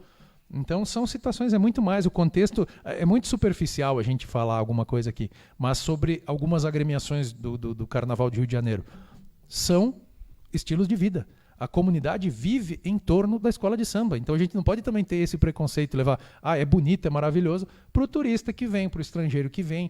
Quem tem condições de ir lá assistir um carnaval na Marquês de Sapucaí? Não é qualquer um. Né? E agora a comunidade que vive, que convive, que sobrevive disso é totalmente diferente. Entra na questão da quebra do paradigma que o senhor falou. Isso tudo o senhor vivenciou, entendeu e compreendeu, e é isso que gera a experiência de vida, né? Toda essa questão aí que o senhor viveu. Bagagem. A vivência, a bagagem, basicamente. Assim, não quero me estender muito, né? Mas para mim também, eu acho que para minha vida, esses 3 anos que eu morei no Rio de Janeiro foi um divisor de águas. Por quê? Eu encontrei pessoas totalmente diferentes. O sotaque, né? O jeito de viver do povo carioca, a alimentação. Nossa, como a alimentação deles... Nossa, né? e muita gente menciona isso, porque quem vai para lá? É melhor ou pior, vamos dizer assim? Ou o senhor prefere não opinar? É diferente. É diferente. Esse é o termo. Para eles, né, eu tive cariocas que vieram visitar aqui na casa dos meus pais, levei numa festa... E no fim do almoço eles falaram, mas é só essa carne, é só carne que tem. Eu me senti constrangido, sabe? Então, como é que eu vou dizer que para nós é melhor que eles, né? Não, mas tem muita coisa assim, a culinária deles também é muito boa. Mas eu percebi assim que eles gostam muito do sulista. Não só do gaúcho. Eles têm um apreço, têm um carinho Na verdade, todo especial. O carioca, em geral, ele não diferencia muito o gaúcho, o catarinense e o paranaense. Eles só falam assim, que o sulista... É gaúcho. É um outro, o sul é um outro país. É um outro país, né? Eu percebi uma coisa importante. O sotaque deles, nós três, né? Assim, o sotaque não é defeito. Não, muito pelo contrário. É uma expressão cultural. É cultural. Assim como eles acham estranho. Mas você fala assim mesmo? Padre, você vem da Europa, você é da Europa, você é da Itália, ou... Não, eu sou do Rio Grande do Sul. Aqui no Brasil, né? No Brasil. É a questão cultural, a questão, digamos assim... Então, para eles, nós também falamos diferente. Eles acham que nós falamos muito cantado, né? E bem então, particular assim, a nossa língua. Para nós é diferente, né? O sotaque não... É uma expressão cultural, não é um erro. Não. Erro é falar errado mesmo, né? Agora, expressões também... Por exemplo... eles riam quando a gente dizia, o cara encheu o outro de lixo, né? O que é encher de lixo? O que é jogar? O que é encher de lixo? Expressões. A expressão gaúcha, eu acho que é uma das coisas mais... Uma peixada. Pechadas. Tem então, várias. E daí eu começava a me corrigir também, né? E muito teve que explicar também as expressões, né? Explicar culturalmente para eles. Exatamente. Era melhor não falar essas expressões do que ficar explicando porque não tinha sentido, né? Sim. Eu morri de rir. Como assim, morreu de rir, né? O Cortella faz muito essas brincadeiras aí de tipo então é essa questão. Mas eu pessoalmente eu gostei muito do curso que eu fiz. Eu aproveitei fazer o curso de inglês lá. Aproveitou para estudar mais e mais. Eu nunca percebi assim o quanto estudar uma outra língua é interessante. E quanto é desafiadora também. E é desafiador. Então eu fazia o meu mestrado, curso de mestrado de Direito eclesiástico de manhã e tarde, e à noite ia para a faculdade. Ia de metrô, né? Nossa. Ia de ônibus durante o dia, voltava de ônibus, ia de metrô de noite e voltava. Eu fiquei 3 anos e absolutamente nunca aconteceu nada. Às vezes me deram contratempo. muitas dicas lá que tinha que levar no mínimo R$20, R$30 no bolso. Aquela velha orientação técnica. Lá numa emergência. Os detalhezinhos. Nunca me aconteceu nada. Então, também numa grande cidade tem esse negócio de não estar no lugar errado na hora errada. Né? Tem muito, isso é verdade. O turista, ele facilita muito, ele Ou ele tem, por curiosidade, ele se expõe bastante. Se expõe bastante, ele humilha as pessoas. Tem turistas que, olha, eu vou dizer, mesmo morando no Rio de Janeiro, eu via que às vezes muitos turistas que vinham da Europa, nossa, a gente chegava chegar aqui no Brasil, achar que é um povo inferior. Aquele ar de grandeza, então, né? Isso não é bom, e muitas vezes, né, algumas pessoas também, tu não pode chegar, né, achar que toda mulher, que todo a superioridade, ela não... Isso não é bom. Mas aconteceu um fato assim, no final do 3º ano, eu terminei, tinha fazendo minha tese do mestrado. Até foi uma coisa sobre política, que era a relação entre igreja e comunidade política, que foi um professor português, porque como era uma extensão, eu tinha professores espanhóis, italianos, da Ilha de Madeira, um tal de Antônio Pereira, e ele disse, vou te dar um desafio. Mas a relação da igreja à comunidade política é justamente, o que se entende por uma comunidade política? É o NAFTA, o Mercosul, a Comunidade Econômica Europeia, como a igreja ela deve se relacionar com essas entidades. E é justamente na linha assim mais humana dos direitos das pessoas, e não praticamente ir lá e querer mostrar a doutrina da igreja. Não é assim. Então, mais ou menos nesse ponto. E coisas assim do meu estudo também, que depois daí esse professor me ajudou muito, lendo alguns escritos do Papa Paulo VI, talvez cada um tem um Papa, né? Mas eu tenho o Papa Paulo VI, que era na época da Segunda Guerra Mundial. Alguns criticaram ele pelo silêncio, né, que ele fez durante a guerra. Mas, por exemplo, assim, na Europa, ele criou a SECA, que era a Comunidade do Carvão e do Aço. Logo em seguida, ele mesmo criou na Itália, depois se tornou a Comunidade Econômica Europeia.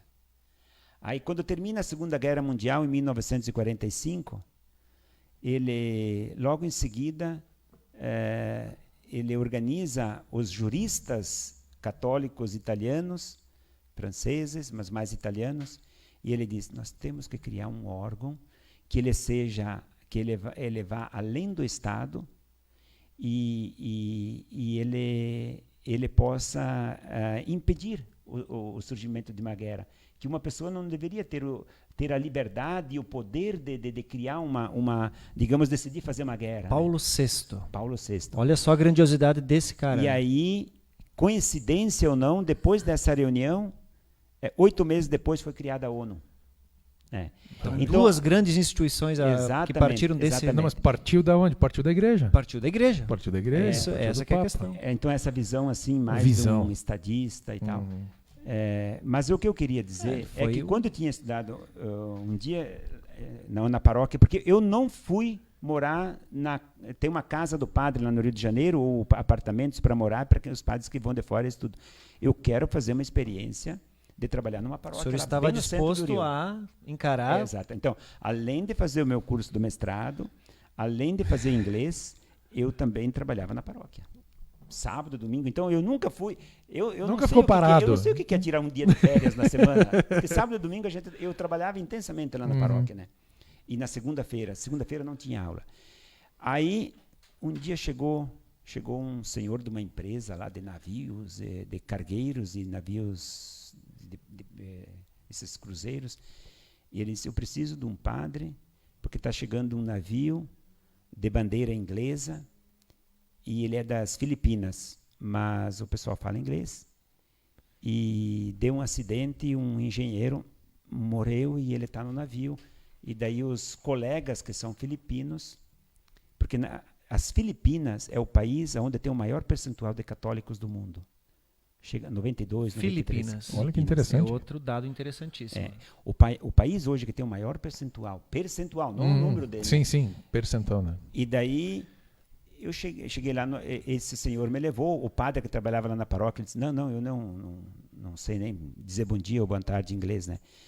E daí, como eu tinha recém me formado, pena que depois, com o tempo, a gente vai, não exercita e tal. Precisavam de um intérprete ali. Eu fui fazer uma oração lá, porque Em inglês. Olha isso. Em inglês, claro, porque eles só falavam inglês, né? Eu não tinha outra. Puxa Então, a vida. primeira coisa, tu chega... Eu nunca imaginava que um navio cargueiro fosse do tamanho como eu vi lá. Então, coisas loucura. que você vai quebrando assim, né? Imagina um navio ali. Subi no quarto andar, onde tinha capitão, né?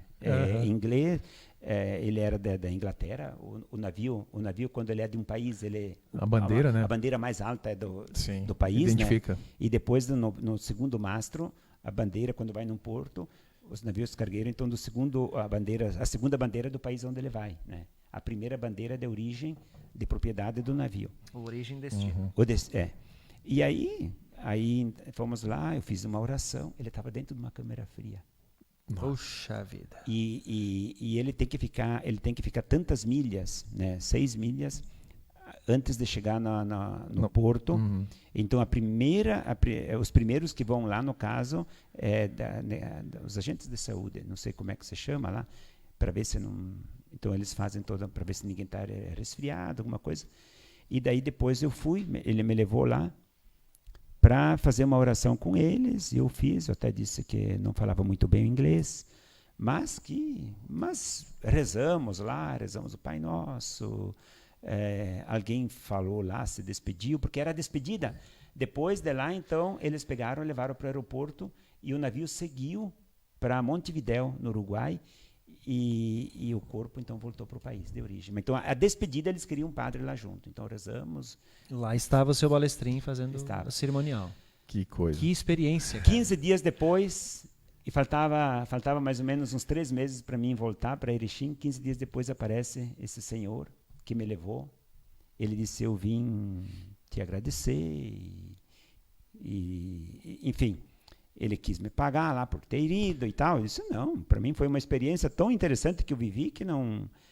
E ele disse, mas eu vim te fazer um convite. Não quer assinar um contrato conosco para trabalhar num navio de cruzeiro? Olha aí. Né? Eu disse, mas eu O senhor falava muito bem inglês, então, na época, né? Não, hoje, provavelmente, fala ainda. Um pouquinho. Sou. Capitimento. A little bit. Aí,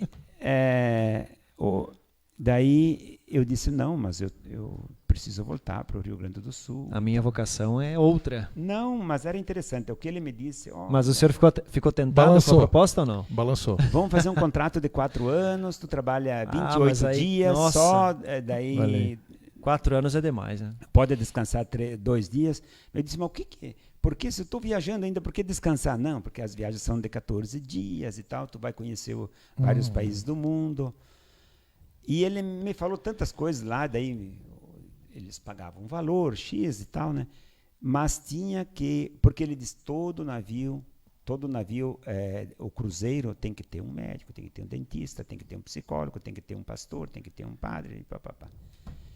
E fazer celebrações e ter uma capela dentro eu nunca fiz um cruzeiro ainda, mas diz que tem a capela, tem... Eu ainda quero fazer. Liguei para o Dom Jerônimo. Disse, eu vou fazer uma Dom experiência. Jerônimo Zanandré. O Gigi. Não. Ele disse, Nem falar. não. Te não, quero porque aqui, tu não guri, tu volta tem que mais, voltar. Tu tem que voltar, te mandei estudar para voltar. Meu menino de ouro, fica aqui. Daí, quando eu fui lá dar a resposta para ele, ele disse, mas então para um ano. Só para um ano. Só para experiência. Liguei de novo. Não. Não. teve Nem jeito. falar. Bom, seria uma oportunidade, né? Ah, imagina. Mas eu entendi. Eles me mandaram para estudar, para voltar. E eu nunca fui essa de não ser fiel. Acho que também tem essa questão, né? Mas assim, voltei, fui trabalhar no São Cristóvão, fiquei 4 anos, daí me chamaram para Cúria, sendo breve, né? São Cristóvão é um bairro de Erechim. Erechim ainda. No caso, essa foi a segunda paróquia que o senhor assumiu, né? A primeira lá, quer Lá dizer, no Rio de Janeiro. assumiu não, teve uma experiência, a primeira mas que não... eu assumi como padre foi São Cristóvão, que atendia o bairro Progresso, Sim, E, teve uma época, né? e eu de pároco e o padre Bonetti, que esteve aqui, de vigário. Né? O Bonetti. Nós fomos lá e criamos o Bairro Progresso como A uma dupla. paróquia. Poxa O bispo vida. deu uma incumbência, olha, padre Dirceu, organiza lá para nós criarmos uma paróquia. E construímos a casa paroquial lá no Bairro Progresso. Olha que A novidade. gente- Boa. Eu ia no Bairro Progresso, fazia reuniões, voltava 10 horas da noite, nunca aconteceu nada, né? E aí também, então, criamos aquela paróquia, daí o bispo, Dom Jerônimo, me convidou para ser vigário-geral, que o vigário-geral, quando o bispo não está, é o vice-prefeito, O vice-bispo. Tipo, como se fosse o vice-bispo, né? Nesse período, eu fiquei 11 anos de vigário-geral, Uhum. ajudava a resolver os problemas, o bispo viajava, enfim. Eu vim fazer crismas aqui. O senhor já eu vim frequentava fazer aqui a crismas paróquia, aqui, né? inclusive de muleta na época né? Ah, sim, do problema, né? Então aqui era um lugar que eu gostava de vir, porque tinha o Padre Alvise, era meu amigo e tal. Então o bispo dizia, tem que ir para São Valentim e tem que ir para Aratiba. Vai para onde? e agora? Se eu deixar você escolher, eu sei onde é que tu vai. Mas então vai para Aratiba mesmo. Então vai. Tá liberado. Ele era de São Valentim, né? Sim, Então, sim, Padre Alvise. mas era... E aí depois, lá então chegou esse momento de... Era 11 anos que eu estava lá. Já tinha pedido, quando chegou Dom José, tinha escrito uma carta que eu queria ir para uma paróquia de novo. O senhor e já tal. tinha esboçado a sua intenção, Sim. né? Claramente. Depois chegou o novo bispo, então ele me disse uma vez, o Dom José, que eu tinha ajudado ele a ser bispo, porque ele nunca tinha sido bispo, nem pároco de uma paróquia. E então depois que ele conheceu bem a paróquia e tal, aí o Bonetti saiu daqui. E aqui era uma cidade boa, mas tem a rádio, tem muitos padres que é um desafio também, A questão né? administrativa E a questão grandiosa, da né? migração para a FM, fundação. Você sabe que poucas pessoas aqui em Aratiba sabem, mas a fundação tem uma burocracia e o ministério... Aí já entramos na questão Rádio Aratiba, migração AM e FM, né?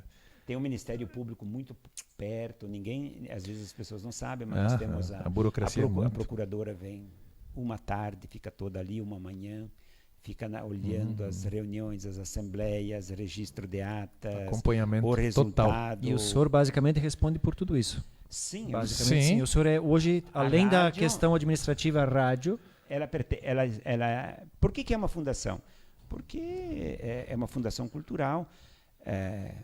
Aqui tinha o padre, tinha a rádio, toda a história vocês conhecem melhor do que eu, mas hoje a igreja não pode ser proprietária de um meio de comunicação, nem rádio, nem TV, nem a prefeitura, né? Não pode.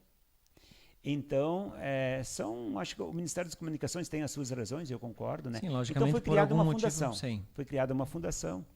Mas no estatuto da fundação tem lá as suas regras e tal. Então A sua a gente diretoria, o seu responde- conselho e tudo Isso, mais, né? tem. uma Há que série se seguir de toda a normativa, a né? partir Sim, do todo um momento processo. que você se você cria uma sociedade é uma burocracia bem mais fácil, né?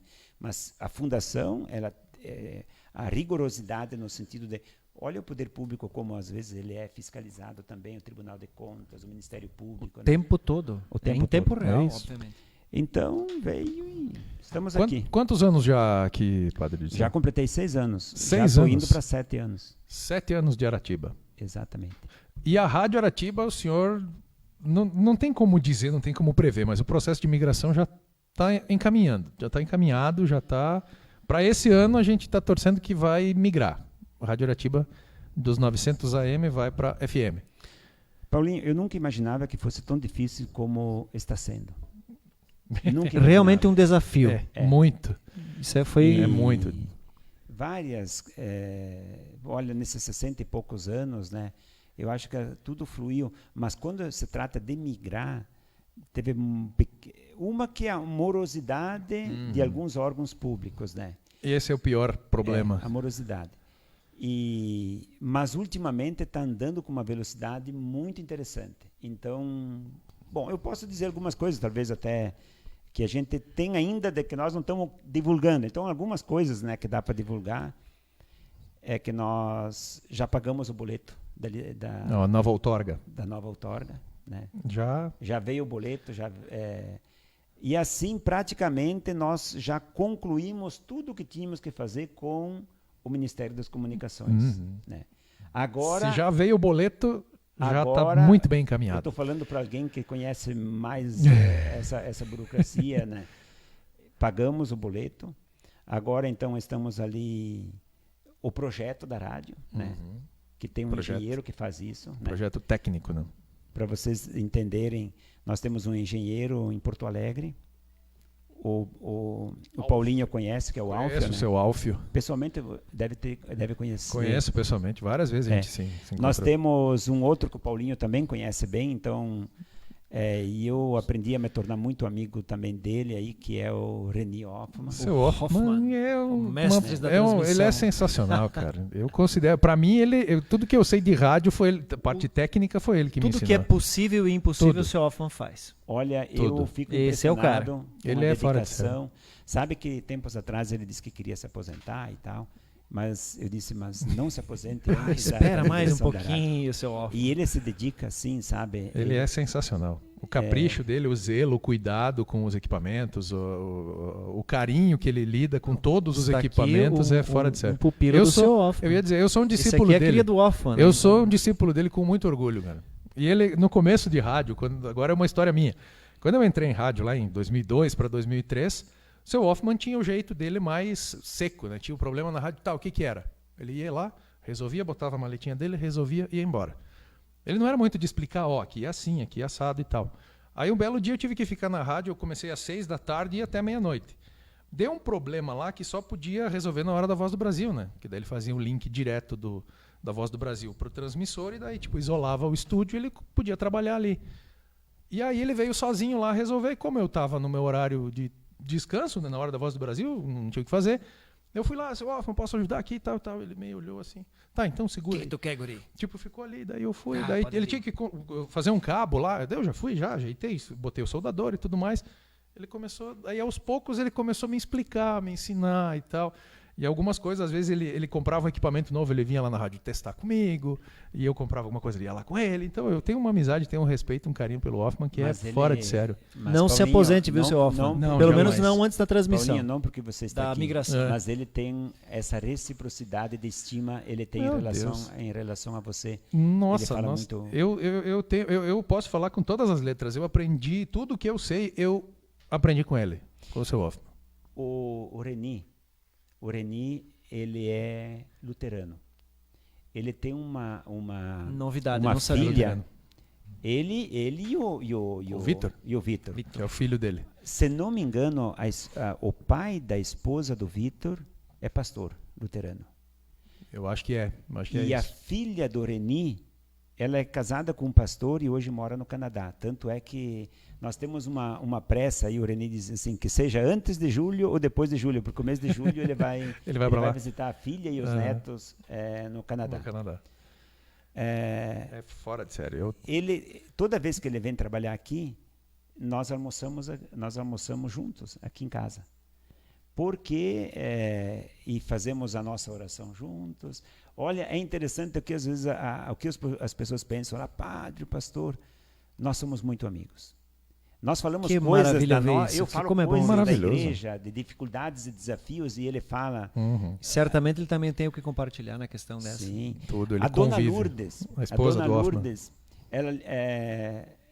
ela veio, teve uma oportunidade, ela veio porque ela queria me conhecer aqui, porque o Reni fala e tal. Então, eu tenho um carinho por ela também, né? Então, eu acho assim, como é bom no trabalho também fazer amigos, né? E pessoas diferentes. Aquilo que eu falo, não é porque eu estou falando assim, mas, nossa, quando eu fiquei doente em Erechim, eu tive uma aluna na faculdade que quando soube que o padre ia dar filosofia, ela ficou as 2 primeiras aulas, não veio na aula. Né? Que o nome dela é Cíntia Gerato Schmidt. Hoje ela mora em São Paulo. E aí ela não foi na aula. Na outra aula, mas daí as alunas falaram, não, mas é interessante e tal. Aí quando ela me contou isso, nós ficamos super amigos e a mãe dela é pastora. Quando eu tive o problema na perna, ela falou, a mãe dela veio de Presidente Prudente de São Paulo, estava na casa dela e foi lá, veio fazer uma oração comigo. Sabe, eu me emocionei. Então, assim, Que poxa coisa. vida, eu acho que nós não somos mais do que ninguém, nós somos pessoas diferentes. Rezamos de uma forma diferente, rezamos.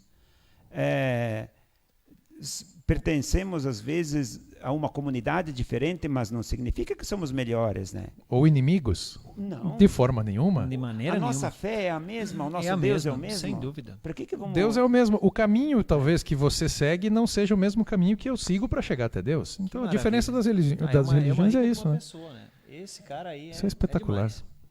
Maravilhoso. Então, eu acho que, quando eu digo assim, quem faz filosofia tende a gostar da ideia diferente do outro, porque ele agrega.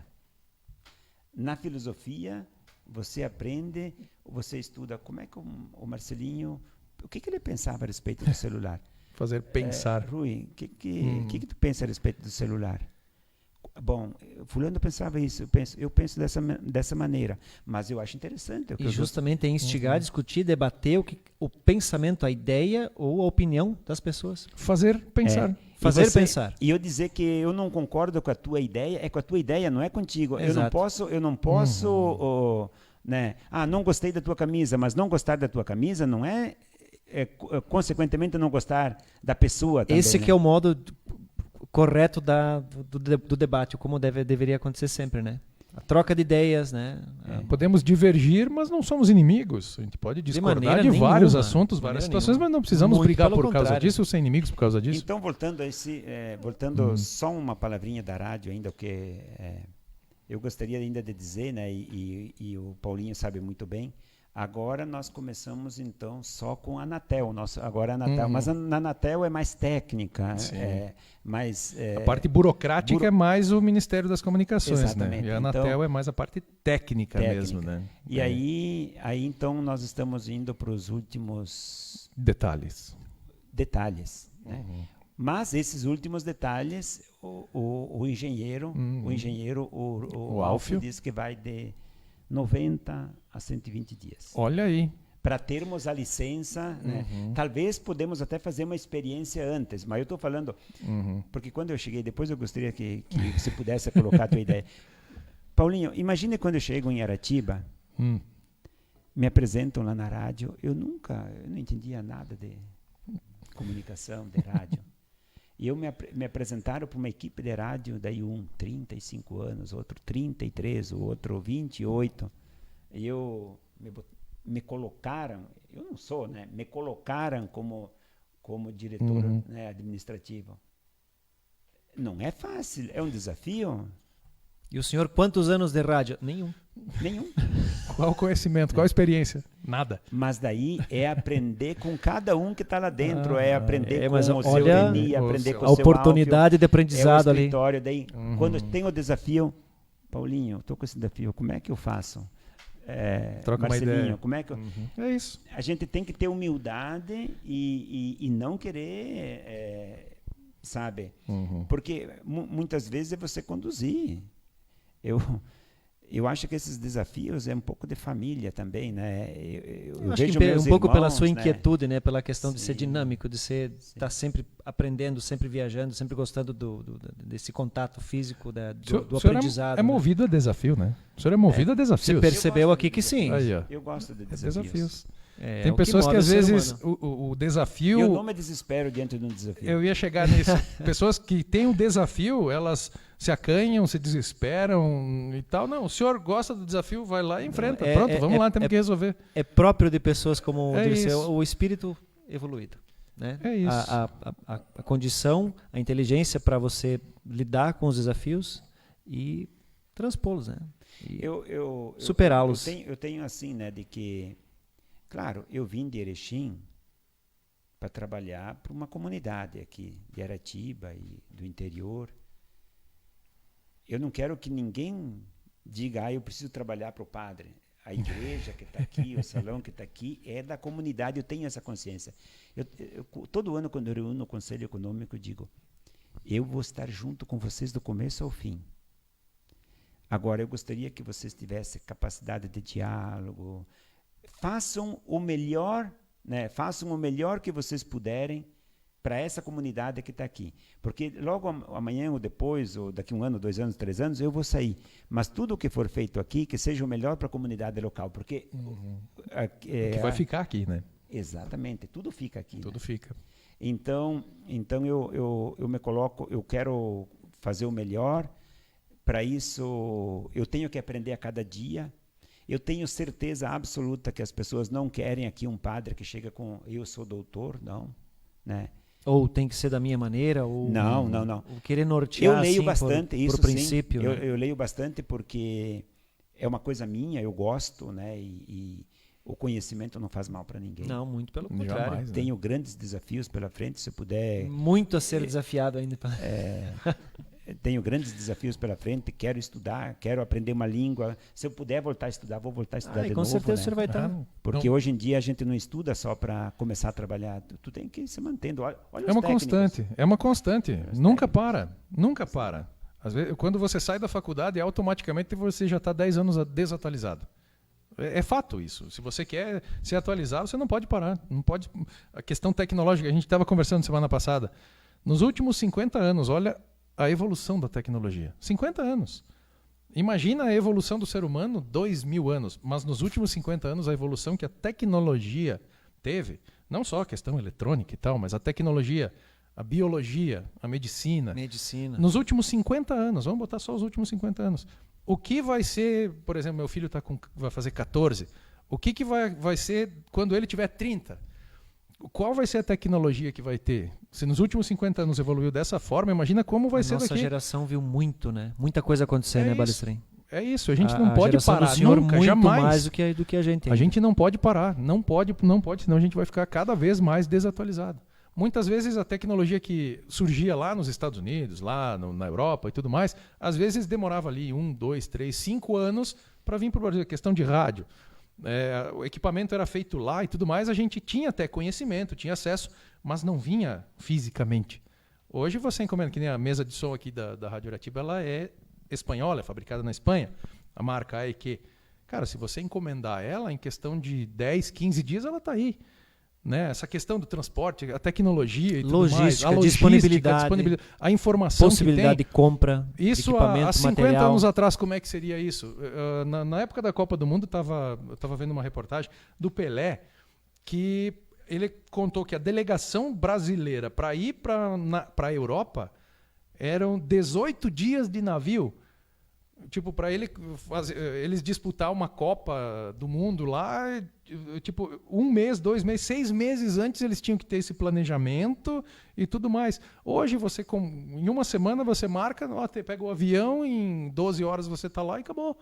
Entendeu? A rapidez que isso acontece, para nós agora, a gente conversar, isso é uma coisa normal, uma coisa simples, mas imagina 50 anos atrás como é que era essa logística, como é que era esse planejamento. Estávamos comentando justamente que a nossa geração já viu muita coisa acontecer. Então, a questão que o Paulinho estava mencionando, a rapidez com que evoluiu, nem nos últimos 50, pode ser citado dos 50 anos para cá, toda a parte de informatização, mecanização, as departamentalizações de empresas, as evoluções na questão. Tudo. Superaram o quê? Tudo. Quantos anos da evolução humana? Mais de 2000 anos, com certeza. Então, imagina só, nesses últimos 50, se você jogar para frente mais 50 anos, a quantidade de tecnologia já inventada e patenteada, que provavelmente vai ser vendida daqui muitos anos para frente. Vendida ou utilizada. Ou utilizada, ou disponibilizada, né? Muito do que se imagina hoje já está inventado e já está patenteado. E nós vamos utilizando conforme é disponibilizado. É isso. Marcelinho, vocês já nasceram já na época do celular e o computador ou não? Não. Eu sou de 84, celular. Eu tive o meu primeiro computador foi em 99. Então assim, eu vou incluir a nossa geração. Eu acho que na história da humanidade é a geração que mais sofreu ou passou por mudanças. Mais viu acontecer. Com certeza. Porque se a gente pegar um livro de história e ver a forma como eles rasgavam a terra, eles aravam a terra, e ver na época dos meus pais aquelas grades, aquelas máquinas, né? Eu plantei soja, milho não, porque o pai tinha que fazer o passo maior, mas eu plantei soja com aquela máquina manual, né? Colher com a foicinha, enfim. Olha hoje Olha, hoje nós passamos pela época do computador, do celular, da informática. Nós não somos filhos não somos a geração da tecnologia, mas nós estamos passando por ela. Uhum. E nós tivemos a oportunidade de ver para trás. O que nós vamos ver pela frente? A tecnologia simplesmente ela veio e está aí, né? Nesse sentido, ela veio, apareceu e está sendo usada, ponto. E nós agora, né? Essa é a minha pergunta. Meu filho, no computador lá, ele faz essas lives que a gente faz aqui, ele é câmera também, ele ajuda no som e tal. Ele entende. Eu ensinei para ele uma vez, ele foi me ajudar uma outra vez na live, e depois ele olhou, ele viu uma outra função aqui e tal, e disse, pai, tu já usou isso aqui? Daí eu olhei, tipo, em uma ou duas lives que a gente fez junto, ele me ensinou. Então a velocidade deles é totalmente diferente também. Marcelo, nós estamos quase beirando 2 horas de live. Meu Deus do É o que a gente estava comentando no bastidor antes de fazer a live. A gente conversa, troca uma ideia aqui no bastidor. Só de papo? Só de papo. Caramba. Simplesmente a gente veio aqui, a gente quer saber, a gente quer ouvir as histórias que hoje o convidado... Caso vocês não tenham percebido, nós estamos com o professor Padre Dirceu. Professor, mestre, doutor, né? Padre Dirceu, diretor da Rádio Aratiba, diretor da Rádio Aratiba também. E a gente aqui, 2 horas, a gente simplesmente veio conversar, bater um papo. Olha o quanto... Quantas riqueza de informações, Balestrin. Muito obrigado. Marcelo, o que você aprendeu hoje? Quanta coisa nova você aprendeu? Eu também aprendi muito. Eu aprendi que para começar lá do começo lá, que o Padre Alvise era um péssimo ponteiro, né? Para começo de história, que o Balestrin é colorado, coisa que eu não sabia. Eu passei a admirar o senhor mais ainda. O Alvise dizia apesar do nosso time estar... Pega lá. Pega ali. O Alvise disse que ele aprendeu a jogar, que nós não devíamos cobrar dele porque ele aprendeu a jogar num putreiro. Diferente do que Quem nós. Que não aprendeu? Tu acha que aprendeu a jogar bola ontem? Mas teria que ser diferente, porque se ele aprendeu no potreiro, ele não tinha plano e tal, então ele tinha que cuidar mais ainda para não cair. Então ele teria que ser melhor, né? Tinha as pedras, tinha os quero-quero e tudo mais. Excedemos o tempo então, Rui Paulo? Passamos o tempo. Nossa, eu acho que sim, né? Passamos o tempo. Vamos agradecer mais uma vez os nossos colaboradores. Que pena, o papo fluiria muito mais. Os nossos patrocinadores aqui. Amo Madeira. Madeira, eu falei Madeira esses dias. Foi devidamente puxado a orelha, viu, Isaura? Desculpa, tá, Isaura. Obrigado, tá? Aqui o Bar do Valde também é nosso colaborador, nosso parceiro. Né, tá aí fazendo a parceria com essa... Vou dar uma saidinha rápida aqui. Vai lá, o Marcelinho vai sair pela esquerda aí, ou pela direita? Estratégica pela esquerda, pela segunda vez. Pela segunda vez, né? Mas na verdade tem um bom motivo, e esse bom motivo que o Marcelo tá saindo da tela aqui, da cena, é porque a gente recebeu aqui da Amo Madeira um mimo, um presente que a gente quer humildemente entregar aqui ao Padre Dirceu. E a gente faz questão que ele abra, porque é um presente maravilhoso lá a Isaura fez, da Amo Madeira. E que com certeza tem um significado muito importante para o senhor. Eu acho que o senhor vai gostar muito. Quer que segura o seu microfone aí, Padre Dirceu, aqui? Eu posso segurar para o senhor? Enquanto o senhor abre esse mimo aí, que é um presente feito lá pela Isaura, Amo Madeira, né? Handmade, né? Que é... Enquanto o Padre Balestrin vai abrindo o seu presente aqui, eu achei sensacional, Marcelo, e nós estávamos conversando lá sobre a Amo Madeira. Na semana passada a Teia estava de aniversário e eu fui lá na Amo Madeira para pegar um mimo, pegar um presentinho lá para a Teia. Eu entrei lá e eu fiquei super inspirado. Eu encontrei muitas ideias, muitas situações aí, muitos presentes, me deu muitas ideias. Eu vi muitos amigos nos presentes, nas sugestões que a Isaura tem. E eu me surpreendi positivamente com uma coisa que foi a questão acesso. Eu achei pela pompa, pela qualidade, pelos produtos extremamente bons, eu achei, olha, isso deve custar muito caro. E na verdade a minha surpresa foi que são muito acessíveis.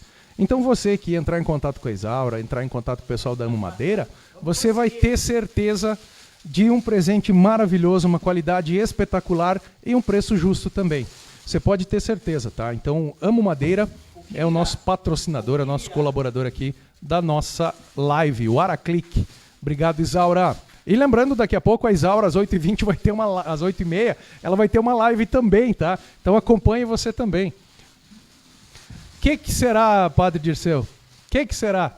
Uma réplica. Olha só o que a Isaura aprontou. É uma réplica da Igreja Matriz São Tiago. O que achou, Isaura, Padre Dirceu? Muito obrigado.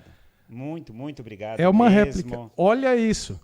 Olha, e aqui ainda com o nome. tem aqui, ó, o Padre Dirceu, tem Amo Madeira, né? Pode, olha. Bota um pouquinho mais perto lá da câmera, Marcelo. Olha a qualidade, olha a riqueza de detalhes. Olha só, é uma réplica da Igreja Matriz São Tiago que o Padre Dirceu vai guardar com certeza com muito carinho. Aí, ó. Olha os santos. É a Igreja Matriz aqui de Aratiba. Olha todos os detalhes. E o seguinte, exclusivo. Olha ali, ó, a assinatura do Padre Dirceu, né? Araclique, Amo Madeira, ó, lembrança da Igreja Matriz São Tiago de Aratiba. Padre Dirceu, receba esse mimo, receba com muito carinho aqui da gente, do Araclique, mas especialmente da Amo Madeira, lá no nome da Isaura, o Mateus, toda a família Herick.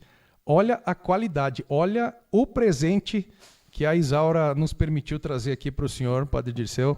Receba com muito carinho das mãos do Marcelo essa réplica. Surpreendente, cara. Muito obrigado mesmo. Não tinha visto nada igual. Fico até emocionado. Nada igual. Obrigado, Isaura. Fenomenal. Aliás, ela é pequenininha, mas que capacidade de criar. Eu estive visitando ela. Ela não é um fenômeno, essa menina. É sensacional. Eu estive uma visitando fera. Ela. Demais. Lá na fábrica, e realmente as opções de presentes são inúmeras. Agora, há poucos dias aqui também nós precisamos, aqui na igreja, e fomos pegar opções de presentes para ser aquele sinal de gratidão, né, que a gente tem que ter também pelas pessoas que nos ajudam. A lembrança, né? E lá você tem uma infinidade de opções de presentes. Né? É verdade. Parabéns, Isaura. Olha a riqueza de detalhes aqui, ó, da Igreja Matriz São Tiago aqui de Aratiba, que o Padre Dirceu está recebendo aqui. Ela fez com todo carinho. O pessoal lá da Amo Madeira, inclusive, estão acompanhando também, né? Aí, obrigado, Isaura, obrigado lá ao Kleber, ao Mateus também, né? Toda a família, muito obrigado pela parceria. Inclusive, eles estão acompanhando. Daqui a pouquinho tem a live de vocês, né? Vamos mandar um abraço aqui para o nosso amigo Douglas Mendes, turma da Bodeguinha Online, prestigiando. Opa! Obrigado Toda mais turma. uma vez pelo prestígio. Douglas, nosso grande amigo Maninho, pessoal da Bodeguinha, aquele abraço. A minha tia Neuce, tanto que nós falamos do Paraná, Sim. tia Neuce Grazel Flach está assistindo. Ô, tia Neuce. A tia Neuce, obrigado pelo prestígio, tia. A dona Dalva também estava acompanhando, que eu mandei a live para ela deve estar acompanhando a Dalva. E olha só lá o também. que mais a tia Neuce fala. Me interessou. Onde eu nasci, estão falando de pessoas conhecidas. O Padre Lírio era meu colega na escola Santa Cecília. Onde eu estudei estreia. também. Tinha castigo na escola se falava alemão, diz a tia. Aqui a Isaura também está Isaura também nos acompanhando. Obrigado. Nosso amigo Silvano Orongarato, obrigado pelo prestígio, obrigado pelo acompanhamento. A gente quer pedir desculpas. Hoje a gente interagiu muito pouco com você que está acompanhando aí, mandou seu comentário, mandou seu alô pra gente. Diz o Rui Paulo que foram 2 horas de conversa. Eu duvido muito que deu tudo isso. Eu vou te mostrar aqui, 2h05. Já batemos 2 horas. Já bateu 2 horas. Nossa, o Balestrinho é bom de prosa, né? Esse é bom de prosa. Esse né? é bom Quem mesmo. sabe para a próxima live ele vai falar mais de 3 horas e vai contar mais histórias e vai ensinar Com certeza essa conversa duraria muito mais tempo, mas nós já nos excedemos aqui. E não, na verdade, assim, ó, nós queremos agradecer. Só gratidão. Professor Padre Dirceu. Obrigado por ter, digamos, se disponibilizado a nos atender hoje, nos disponibilizado essas 2 horas. Esse bate-papo não eram para ter sido 2 horas, tanto. Mas agradecemos de coração. Muito obrigado mesmo pelas tuas histórias, pelo teu conhecimento de vida, por poder compartilhar um pouquinho com a comunidade aratibense tudo que você já vivenciou, né? Desde o seu balestrinho lá da linha 6 Barão de Cotegipe, tudo que o senhor já enfrentou, todos os desafios que o senhor mencionou durante essa transmissão.